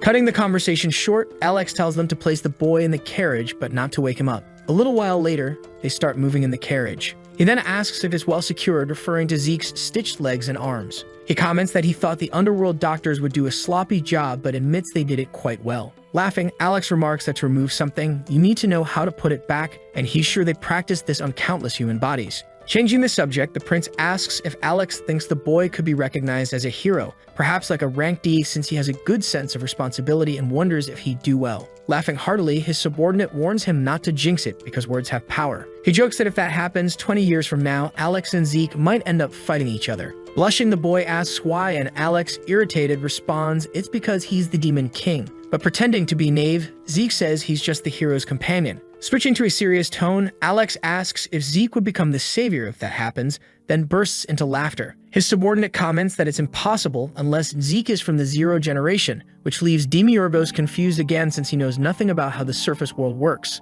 With a sharp look, the subordinate explains that the hero who saves everyone is always born in the 5th generation, and this information is described in the world's rules. Humans typically have children around the age of 20. Thus, this child has another at 20, and the reproductive cycle repeats. In this way, when the 5th hero turns 20, it will be exactly 100 years since the last war. It's in that year that the Demon King is supposed to finally rise. So the generation that will battle the Demon King's people head-on while also starting a new cycle is called the Zero generation. In the Zero generation, only one person is born with the role of the final hero, and because of that, Zeke is part of the 4th generation, so he can't be the final hero, unless it's his child. After hearing this story, the boy starts laughing, making his subordinate curious. He asks if every 100 years demons invade the earth and a final hero is born, confirming if that's the law of the world. Laughing hard, Zeke says it sounds like a joke and comments that it feels like a boring game. He continues laughing while his subordinate silently observes. Changing his demeanor, Zeke asks his lord why he abandoned his role as the Demon King. Looking to the side, Alex asks if he hasn't already explained, and irritated, his subordinate replies that he obviously hasn't. Surprised, the boy questions why he hasn't explained until now, and Alex says there's no way for him to know. Finally responding, Alex says it's nothing special, and that he simply gave up being the Demon King. Suddenly, the explanation is interrupted as something on fire streaks across the sky like a meteor. Looking closely, they realize it's a flying ship and wonder if it's one of the royal families. They notice it's being attacked by a dragon, and Zeke remarks how easy it is to find dragons in this world. However, Alex grows serious, pondering something that piques Zeke's curiosity. Looking carefully, Alex recognizes the ship belongs to the Hollifer family, a pure-blooded lineage. Zeke is very surprised that it's a pure-blood family. Alex explains that the Hollifer family has produced several final heroes and has the purest bloodline. He then says he doesn't understand why these two powers, which had always been side by side for hundreds of years, are now fighting, and he can't make sense of what's happening. Interrupting the conversation, Zeke calls out to his subordinate. Smiling, Alex suggests they put on a little show right now. Engulfed in flames, the flying ship already seems to be in pieces. As they transport it, the soldiers comment that they need to be careful and question why it's so heavy. They are pulling the carriage with ropes. However, there's a minor accident due to the weight of the transport. In the background, a man yells at them, telling them to be careful not to damage the item. Angry, he calls them idiots. He mutters about whether they know how much it costs, and that if there's a single scratch, heads will roll. Suddenly, a loud roar is heard from the sky. Looking up, stammering, the man exclaims that it found them. It's a dragon, seething with rage and ready to destroy everything. Seeing this, the man orders everyone to protect the item. Pointing to the monster, he says the dragon is after the item, and they must stop it at all costs. He immediately calls the archers and mages. The archers prepare to fight from a distance. Meanwhile, the mages, who seem powerful, begin chanting spells in a different language. Staring with fury, the dragon does not retreat. Desperate, the man shouts fire. Obeying the order, the archers begin to attack. Alongside them, the mages also unleash their ice powers. Other mages use lightning-based attacks. All these assaults are directed at the giant dragon. However, they have no effect, and the dragon breathes fire with incredible power, knocking everyone to the ground. Several men on the front line are already defeated by this alone. After this attack, the monster retreats. Worried, the man asks if the item is still intact. His subordinate responds that it is, relieving the leader. Seeing the monster, a man begins to grow deeply frustrated with the situation. He notices the dragon is returning for another attack. Desperate, he declares that it's only a dragon child and they must kill it immediately, aiming at it. Both the mages and the archers take position and follow the order. Without any fear, the dragon child charges forward, preparing another fire attack. Consumed by rage, the man states this will be the final attack. But he is interrupted by someone who appears behind him, asking for permission to pass. In a comedic manner, this person uses the man's hat as a springboard, leaving the man both irritated and confused. This blonde warrior leaps into the air. He then uses the asterisk Camellia branch cutter asterisk attack, effortlessly finishing the monster. This man's name is Sir Various. After defeating the dragon with extreme ease, he lands gracefully on the ground. Holding his sword, he states that the man had asked to die, as he would have survived if he had fled after the first attack, calling him filthy. However, the man merely says they would be in great trouble if not for the blonde warrior, and adds that even though it was a young dragon, cutting it in half was an incredible feat. Unimpressed, the boy declares it's just a dragon and tells him to forget about it, clean his sword, and fix the mess immediately. Additionally, he orders him to get help, warning that if the item is even slightly damaged, he will be killed by his father. Smiling, the man tells him he can rest. Suddenly, someone asks the blonde if he was talking about the item they were thinking of, stopping him in his tracks. The question came from a pair beloved by everyone. Stammering, the man from before asks who he is. Both of them step onto the dragon's corpse. Looking over, one of them comments that he referred to it as an item, but it's actually another dragon. Then, noticing something strange, he observes the creature's eyes and realizes they are normal, meaning it's not infected by a parasite. It's just a regular dragon. Laughing, he remarks that the young dragon was attacking to protect its mother, and Alex agrees, saying he believes that's the case. With a dark expression, he questions whether humans weren't supposed to have a ceasefire with dragons, mentioning that they belong to the hero's family and suggesting there's a hint of conspiracy in the air. Hearing this, Sir Various adopts a tense expression, stating that it looks like there will be bodies around here soon. Jokingly, the subordinate asks his master why he's provoking them, and the boy laughs, asking if the man isn't curious to see the ability of a pureblood. Turning his back, Various orders his leader to deal with the boy. The man says he doesn't know who they are, but they should pity their eyes for seeing something they shouldn't have, then commands his soldiers to attack. Following the order, all of them charge toward the pair. Surprised, the prince questions if his opponent is just running away. Deeply annoyed, he declares that he wanted to see the pureblood in action and asks Alex to kill everyone there. However, the subordinate tries to argue. He asks if they aren't comrades of the hero, and the boy questions what that has to do with anything right now. Explaining, the subordinate says it's bad to fight a pureblood who's a companion of the hero, and the boy responds that this guy has the name Holy, just like Zeke, and he only realized it now. The man then explains that every hero's family has the name Holy, followed by the name of a tree, to signify they are blessed. Demiurgos then asks if the first hero was a talking, walking tree that requested they use tree names. The subordinate responds that they use the name of the tree that grows most in the region where they were born, and the boy questions if they chose that because the first hero was born on Tree Day. Annoyed by this nonsense, the man gets angry, calling them scoundrels and saying they're disrespecting the group, then orders his soldiers to kill them all. At that moment, a mage casts an ice spell, and the archers prepare their arrows. All these attacks are directed at the pair. In the midst of everything, the boy comments that they're attacking and must deal with them before Zeke wakes up. In shock, the man questions when they got there. Alex asks if it's okay to kill them all, and the boy questions why he's even asking that. He answers that he already explained it, because they are the hero's companions, but irritated, Demiurgos tells him to go apologize to them then. Pointing at them, Alex says it's too late to apologize since they've seen their secret. Annoyed, the boy asks what Alex plans to do, calling him a melon head. Alex wonders if they can't just run away, and the boy asks if he's afraid of them. Exploding and exhaling smoke like a chimney, the man says these bastards are messing with all of them. From the highest point, he orders them to take them down right now. Looking back, Alex remarks that he didn't want to mess with a hero's family, but there's not much to be done now. He begins doing something with his mouth, unleashing a very bright beam from his mouth as if he were a dragon. Meanwhile, in the trio's carriage, Zeke, the great hero, is sleeping without a care in the world or about life. All the soldiers charge at the duo. A mage suddenly leaps, preparing to attack with the asterisk Firehand asterisk ability. Alex simply stares at him, releasing that dragon-like power which is immensely strong. Behind them, another soldier appears, ready for battle. Quickly, Alex turns to face him. With absurd speed, he destroys the soldier effortlessly. But many continue their direct frontal assault. Not wanting to waste time, Alex moves through them, defeating them brutally with just his demonic hands. Then he comes into the sights of one of the archers. In mid-air, the archer releases an asterisk magnum projectile asterisk. The subordinate notices the arrow coming. Using powers akin to telekinesis, he easily defeats the enemy. Turning to the other side, he notices lightning attacks coming from a mage. Forming a circle with his hands, Alex creates a portal, redirecting the lightning away from him and causing it to strike the mage who cast it. The attack ends up being extremely effective against the opponent. With a slightly sinister demeanor, Alex begins licking his opponent's blood. Everyone seems defeated on the ground while the protagonist starts yawning out of sheer boredom. Carrying an imposing demonic gaze, he says that killing humans brings him the best of all feelings. Still holding his chief's sword, one man nervously stammers, asking who these people are as the blonde figure arrives in the background. He even uses the man's hat as a springboard.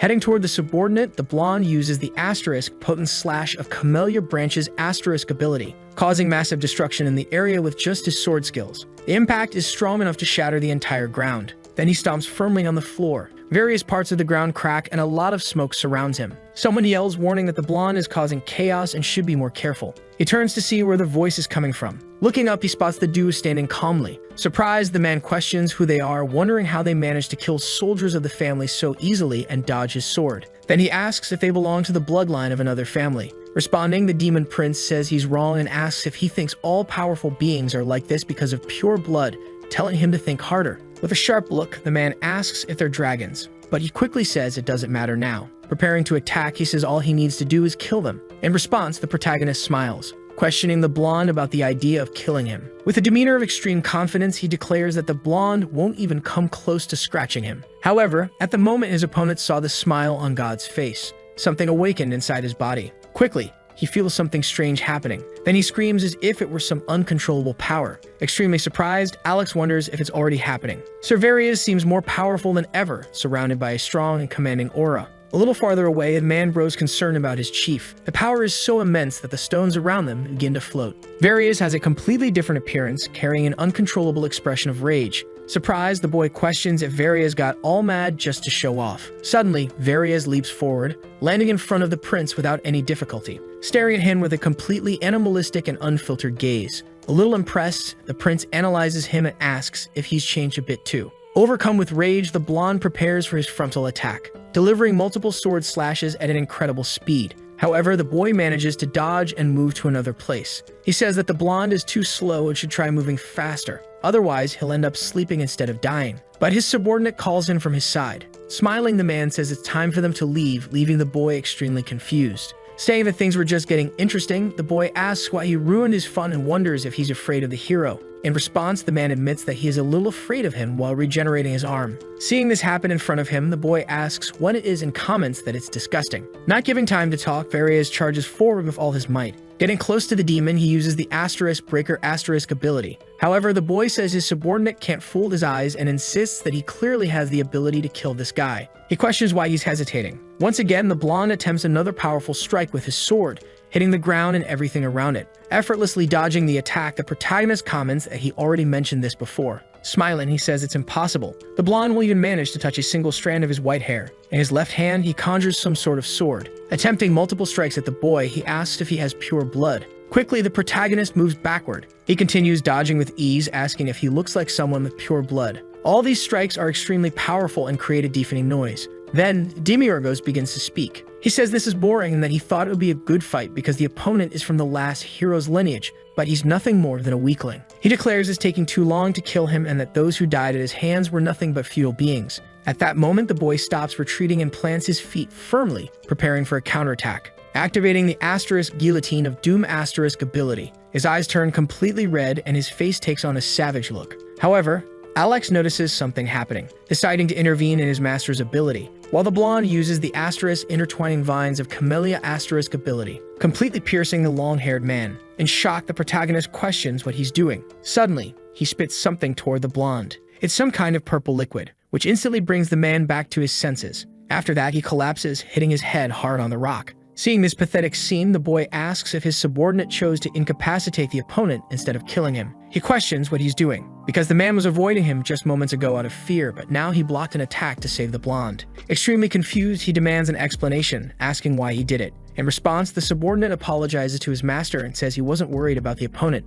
In truth, he was worried about the order of the world itself. Surprised, the boy doesn't understand what he means and asks if it's not just chaos, destruction, and killing, wondering if there's something more than that. With a serious look, the man replies that those are the limits of the world, and that for some reason, if it were revealed that his master had come to this land, the entire world would plunge into complete chaos. They wouldn't stop coming like cockroaches, and even a newborn baby might come after him with a knife because that's how humans are. Arguing, the boy says to let those weak cockroaches come because they will all die, adding that he thinks about this all the time but can't understand it. He questions how those awakened ones could kill him, declaring that it doesn't make any sense. Suddenly, the boy realizes something. Looking at his subordinate, who only smiles silently, he starts to think about something, saying that there's something Alex still hasn't told him. However, the man remains completely silent during the conversation. Curious, the protagonist asks if he'll only find out in 20 years. With his eyes closed and calm, the man replies that he will. In turn, the boy questions if asking won't get him an answer, then asks if saying it would disrupt the order of the world. Smiling, the man says that's correct and suggests they both return. However, the prince starts asking what would happen if he decided to kill all those bastards.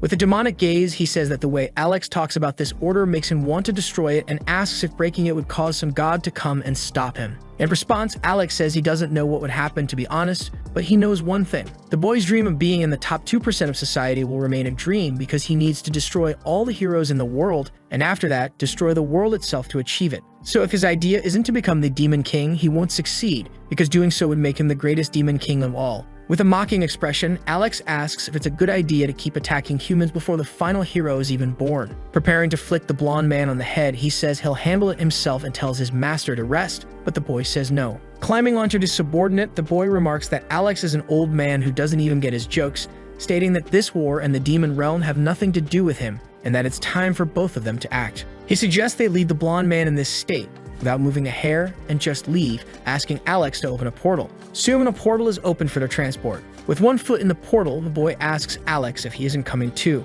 Alex replies that he'll follow after cleaning up the mess and tells the boy to go ahead and rest. Changing the subject, the hero asks if the man's arm is intact, and Alex comments that something like that should be fixed as soon as they return to the underworld, reassuring him that he doesn't need to worry and can rest. Still, the boy asks if he's sure, but Alex quickly throws him into the portal, wishing him a good trip. As the portal closes, silence takes over. Suddenly, Alex approaches the blonde man with a completely different and utterly terrifying expression. Cursing him, Alex says he dared to attack one of the 7 dukes of the demon realm with such a weak light. With a hateful glare, he declares that 20 years from now, with his own hands, he will end the blonde man's child and wipe out his entire bloodline. Meanwhile, elsewhere, Zeke is still fast asleep. Suddenly, someone approaches. It's the protagonist, who comments that the hero must be very tired since he ended up frozen earlier. They're in a secluded, very calm and beautiful place. The protagonist then wonders what will happen in 20 years with all these boring rules and orders, but says the day everyone is waiting for won't come in 20 years. Looking up, he questions why the dragons are causing all this chaos and wonders if that worthless dragon knows what happened to her baby.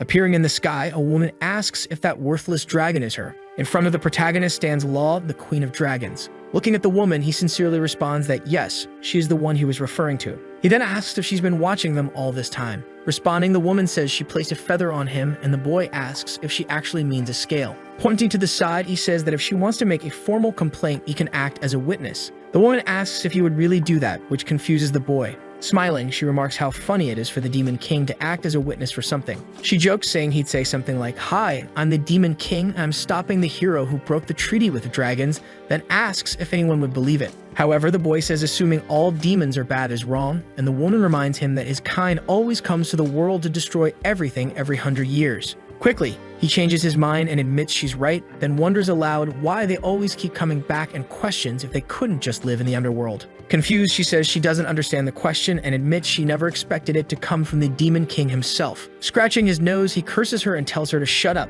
commenting that she just stands there with her arms crossed, watching her offspring die. He mentions that they call that dragon an item, and he's sure it's not the first time dragons have been hunted. He asks why she thinks they hunt dragons, answering his own question. It's to make weapons. He adds that their bodies are treasures, and they even killed the baby dragon that tried to protect its mother. Smiling, he asks if this isn't pure disrespect toward the treaty in question. Law asks if he can do something for her in that case, and the boy asks what it is. Without hesitation, she says she wants revenge. With a crazed look, she asks if he can avenge her by wiping out the race that keeps killing her children without end. After this request, the boy becomes thoughtful and says nothing. Full of doubts, he asks why her and not him, then questions why she hasn't done anything until now. The woman explains that she can't. She clarifies that when a dragon leaves its territory called Kaleidoscope to enter the human world, humans can't be blamed for killing them. That's why centennial wars are never placed on one person's shoulders, and those are the rules of this world. So no matter how many of her children die, as long as they are in this human world, she can do nothing. Indignant, he questions her for mentioning this stupid rule again and asks who created it.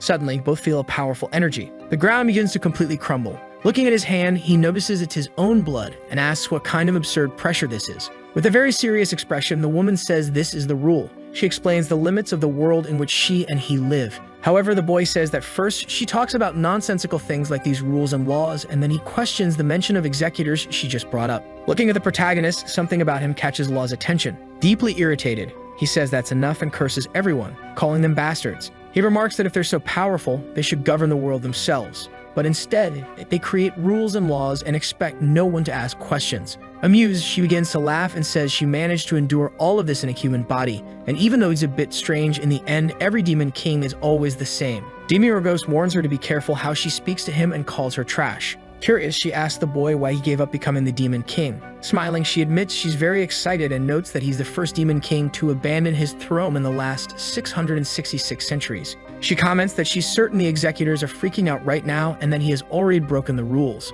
However, the protagonist questions why she seems happy about it. He asks if she herself wanted to break the rules of the world. Embarrassed, stammering, she asks what he just said and clarifies that she was only curious about what happened. Moreover, she warns him to be careful with the executors, because in 20 years, when that day comes, it will undoubtedly take action. The prince then asks if she thinks he will be afraid of cheap tricks like what's happening now and declares he will take down all of them with his fists. Changing the subject, she says that's enough. Reiterating her question, she asks why he gave up being the Demon King. She wants to know why he's breaking a cycle of 665 centuries and why he did something so monumental. The boy starts to ponder the reason. With his hands in his pockets, he responds that it's nothing special. He continues saying he gave up being the Demon King. But someone suddenly arrives through a portal, interrupting the conversation. It's Alex, who enters the scene and tells his master that they need to go and take care of things. Noticing the woman's presence, Alex asks if he was talking with Miss Law, and she is startled, questioning why he came at that moment. Politely, Alex asks how she is, but the boy interrupts,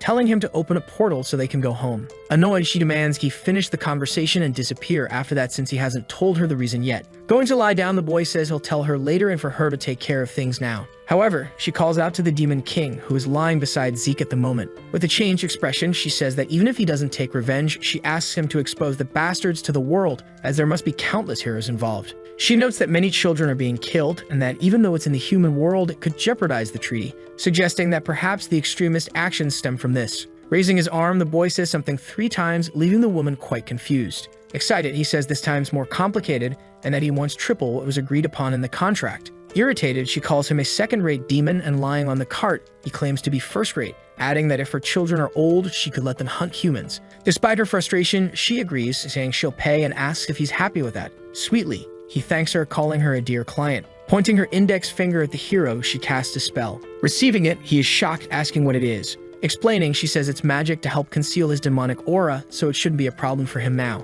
After her explanation, he says he understands and asks her to leave, which irritates her. The three leave through the portal, and she remains silent. She questions whether she's truly doing the right thing. The next day, in some kingdom, they are both looking at some kind of airship. In front of them stood a beautiful structure adorned with gold and luxurious tombstones. Curious, the protagonist asks if they are really that rich, and Alex replies that they have been part of the final hero's lineage for 600 years. They are all standing before a building belonging to the Holistoworship family. Alex points to Zeke, saying he's a hero too, but look at his state. The subordinate responds that such matters should remain between them. He comments that Zeke might end up becoming rebellious. Moving on, Alex says that once the hero becomes famous, several nobles and lords will become his sponsors. Being a hero's sponsor is akin to supporting world peace. Additionally, the poaching of a dragon that happened last night could be a source of money, as hunting dragons is something everyone knows about but never discusses, not even among dragons. He continues, saying that humans are at war with demons. Meanwhile, the dragons had no choice but to help the humans because if humans fall, the dragons will be next. Demiurgos remarks that this makes sense, noting that dragon corpses are highly sought after in the demon realm. He asks if this is a business that's essential until it becomes impossible to continue. His subordinate confirms it. In other words, the Holistoworship family and all other lineages are actively hunting dragons. The boy then asks the hero if his family also hunts dragons, and he laughs, saying you at least need to be ranky to even get close to one. The protagonist comments that he was thinking incorrectly, saying that if even he can do something, anyone else can too, which causes the other to faint. Alex picks up the boy and asks why they're here. The protagonist answers that it's for a side business. It's like some secret operation, specifically an investigation into dragon hunting. Excited, he starts walking forward, but Alex calls him back. Alex says that Zeke is out of this one, asking if he really plans to walk around freely after their identities were exposed yesterday. He suggests they at least change their appearances. At that moment, the protagonist realizes what he was about to do. Later, they all change clothes, disguising themselves cleverly. With his hair styled in pigtails, the subordinate is stunned, thinking he should leave now. Excitedly, the protagonist declares that it's time to go. Zeke warns them, saying they'd better start acting now, not because he isn't worthy of being a hero. In response, the prince says that's fair and that it shouldn't be too hard, which makes the hero quite happy. In front of the palace, Zeke begins preparing himself. With great enthusiasm, he announces that the candidate to become the final hero and soon to be number one is Zeke Pan-Holibik, and he's right here. He shouts for them to open the doors now. After such an imposing declaration, he becomes embarrassed, admitting he was about to destroy the door but resolved it with words instead. A little later, he managed to enter the place. It's a luxurious room filled with intricate details and scattered artifacts. Sitting on the sofa, they are amazed by all the luxury surrounding them, calling it incredible. Looking to the side, Zeke notices something surprising. Staring at a golden-framed painting, he recognizes the person depicted from history books. It's the final hero of the 52nd generation who fought to the death against the demon king for 13 days, ultimately emerging victorious. His name is Hassan Pan-Holistoworchia, known as the Seventh. Nervously, Zeke says this hero is on a completely different level from him, and it's embarrassing to be called a hero in the same way. Propping his feet on the table, the prince tells him not to be so nervous. He asks if all heroes aren't the same and says there's no need to feel discouraged. Agreeing, a man appears and affirms that it's true. All heroes are indeed the same. Looking back, the boy realizes who it is. It's a man who closely resembles the one in the painting. He explains that not all heroes are equal in ability, and that the blood of the first hero was granted by God only to those who can bear the burden. He further explains that God knows who is truly fit to become a genuine hero. Smiling, he welcomes them, introducing himself as Pan-Holistoworchia, the hero of the third generation of this century, though now retired. The protagonist thinks back to the man from before and wonders if this could be his father. He reflects on how the birth of the final hero, the fifth generation of this century, is dictated by the law of the world, and that the title they receive is zero. Moreover, one of the children of the heroes from the fourth generation, like Zeke, born from one of the saints, would be the final hero. Bowing, Zeke introduces himself, saying his name is Zeke Pan-Holibik, and that it's an honor to meet him. Introducing his companions, Sir Deuce and Sir Alex, the man interrupts, saying he already knows. He claims to be aware of him and his team, surprising the boy. He explains that it took some time because he needed confirmation from the hero management department, and apparently the boy has gathered companions, but he heard that he had dropped out of the competition. Awkwardly, Zeke explains that he's not surprised people think that, and laughing, clarifies that he hasn't quit. After this response, the man's expression changes. Analyzing, he thinks that a wealthy merchant managed to become a hero's companion by finding someone from a fallen hero's family. A vulgar but common story. Getting straight to the point, he asks what brought them to the Holistoworship family. Sir Deuce responds that it's nothing much. They just want to confirm a strange rumor circulating, but the boy tells him to behave. Irritated, The man says his tone doesn't match his position. Candidly, the prince says he thought they'd speak as equals, hero to hero, but he was mistaken. He asks if the man now wants to be treated as an ability just because he's retired. Hearing this, the man starts to laugh. He remarks that the boy is quite direct and that he used to be just like him, not knowing his place, as if he could defeat the Demon King alone. But he warns him to be careful, as there's always someone above him. Laughing in frustration, the boy says it's hard to find someone who hasn't heard of the rank D hero Sir Solus. The man then sits down and asks the hero's companion what rumor they're talking about. Responding, he says they've heard that the family has some high-quality materials and that they're after something specific. Laughing, the man says he must have a lot of money, but maybe not enough, as the Holistoworship family only deals with top-tier materials. Things like the obsidian tooth of a red salamander, the black essence of the Lich King from the War of Haren, or items like the heart of the white-headed giant from the Horgamon range. In his mind, the man thinks he has finally cornered the brat. However, the boy asserts that he doesn't need such trinkets, shocking the man. He says he heard they have something of superior class compared to the giant-related items. Nervously, the man realizes he's referring to dragons. Throwing a pouch of coins, the boy confirms that's the case and adds that their hero is still a novice, so he needs items to sustain his image. He explains that they want to create armor made from dragon parts. Seeing the pouch on the table, the man notices it contains red lava stones from the demonic world and wonders how the boy managed to acquire such a rare item. The red lava stone is an ordinary rock found in volcanic mountains of the demonic world. Stammering, the man asks if the boy hasn't heard. Nervously, he states that dragons and humans are under a peace treaty, and it's against the law to trade dragon parts, as his family doesn't engage in illicit activities. However, in return, he offers other equally rare materials and asks if they could produce armor using those instead. Looking to the side, the boy tells Alex that it seems no one is here, leaving the man confused. He then asks who those people were transporting the dragon to the airship, and he's certain the airship wore the Holistoworship family crest. Seeing this, the man becomes uncomfortable. Staring at him with hatred, he asks if the boy is speaking as if he saw something. Explaining, the boy says they're rushing to join the competition since they're novices who started late, and they've heard things they didn't expect, as well as seen things they shouldn't have. Completely changing his demeanor, the man says it's a shame. They should have been more careful. Kimurogos remarks that building a tower takes time, but destroying it is quick. He explains that they're still new to this and aren't sure how things work yet, so they might make mistakes. He adds that if he gets in a bad mood, he might spread rumors that the established families are monopolizing all the good stuff for themselves and suggests giving them a sample to keep quiet. Both of them lock eyes in a mental battle while the hero starts to grow nervous. Laughing, the man says it's his turn to ask now. He asks if they've heard of a masked hero who appeared out of nowhere and defeated several dragons. Without showing any surprise, the boy asks what about it. Explaining, the man says he's not sure if it's a coincidence, but the asterisk Doom's Lagoon asterisk that the hero is carrying contains materials from the blue dragon and the dark stone dragon that the masked hero executed. Changing his demeanor, the protagonist says he's surprised the man knows about the Doom's Lagoon. The man explains that it's no surprise to know about things above rare rank, and from its shine, he can tell it's a special rank as Doom's Lagoon made from dragon scales. He mentions that he hasn't seen any Doom's Lagoon listed among the world's treasures, implying that this one was likely produced in secret recently. Thoughtful, Alex admits the man is quite sharp. Continuing, the blonde man asks if his name is God, and says he'll address him since he seems to be acting as the team leader rather than the hero. With an imposing expression, he says he's unsure of the protagonist's connection to the masked hero, but asks him to relay these words if he happens to encounter him. As the masked hero is killing dragons, which are a main source of income for many powerful people,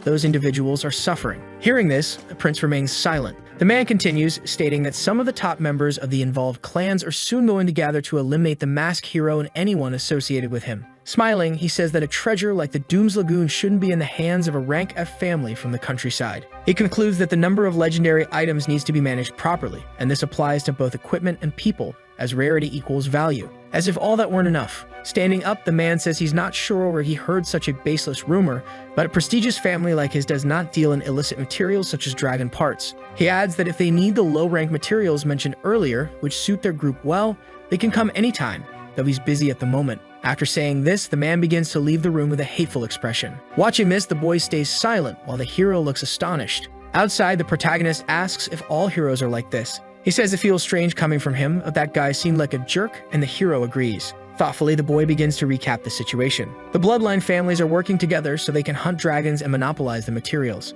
At the same time, they're eliminating all other material traders while doing so. In the background, his subordinate says that's exactly right and that the most important thing for a hero is their equipment. It seems they're controlling the supply of materials to control the heroes as a result. This is likely why most families experience highs and lows while some remain strong for generations. It's possible that all the famous families are part of this clan, making it a reasonable hypothesis. Embarrassed, Zeke tells his master he genuinely thought the man would be honest and just, and he's shocked to think that all heroes might be like this. Laughing, the prince explains that humans are rotten and that the way things are going, soon they'll seem like the good guys in the story. Hearing this, Alex starts to smile. The hero then says it's no surprise they've won 665 times. This leaves his subordinate flustered and sweating heavily. Walking closer to the hero, the prince hugs him, congratulating the boy for becoming a target. He asks if Zeke didn't catch the earlier comment about the clan's top members being after the masked hero. In shock, the boy realizes it's likely all rank D families and wonders what he should do now. Demiurgo says it doesn't matter if those brats come after them and that they should focus on their business, mentioning that the store is full of weapons to sell. So for now, the masked hero will have to stay off their radar. Snapping his fingers, he says they'll do one last thing tonight, leaving the two curious and surprised. With a devilish expression, he declares they need to tie up some loose ends, like wiping out the Holistorshift family and the Dragon Hunter cartel so they can extort the Golden Law for triple its original value. Later that night, walking across the bridge, the protagonist remarks that the Holistorshift family even has a lake in their castle and says he's envious. Raising his hand, the hero calls to the prince. He says he has a question. He asks if what they're doing now is infiltrating the Holistorshift family to find the dragon's body they've hidden, almost like a heist. The boy confirms, saying that's correct and that the hero is indeed very smart. However, the hero raises his hand again. He says that considering they are infiltrating, they aren't walking blatantly through the castle's center. Suddenly, someone arrives at the location. It's two guards from the family. Terrified, the hero says it must be the patrol, so they need to hide to avoid being caught. Both guards just observe the area. Scared out of his mind, the mischievous boy wonders what they should do now. The guards then start to approach, but they end up walking right past the two. Relieved, the boy says his master must have cast an invisibility spell. Raising a finger, his master confirms that he's correct. This makes Zeke very happy. As they walk, the protagonist says he'll move forward, and the hero asks him to wait for him. Soon, they approach a gigantic castle. The hero remarks that it seems they don't have any dragons and asks what they should do. Thinking about it now, he wonders where Alex is gone since he hasn't seen him since earlier. The prince responds that Alex went ahead to get the work started. However, the Demon King calls out to a walking failure. He asks if his family has ever lived this well at any point. So the video ends here. If you don't want to miss the next part, activate the notification bell, and see you next time on Tob's channel.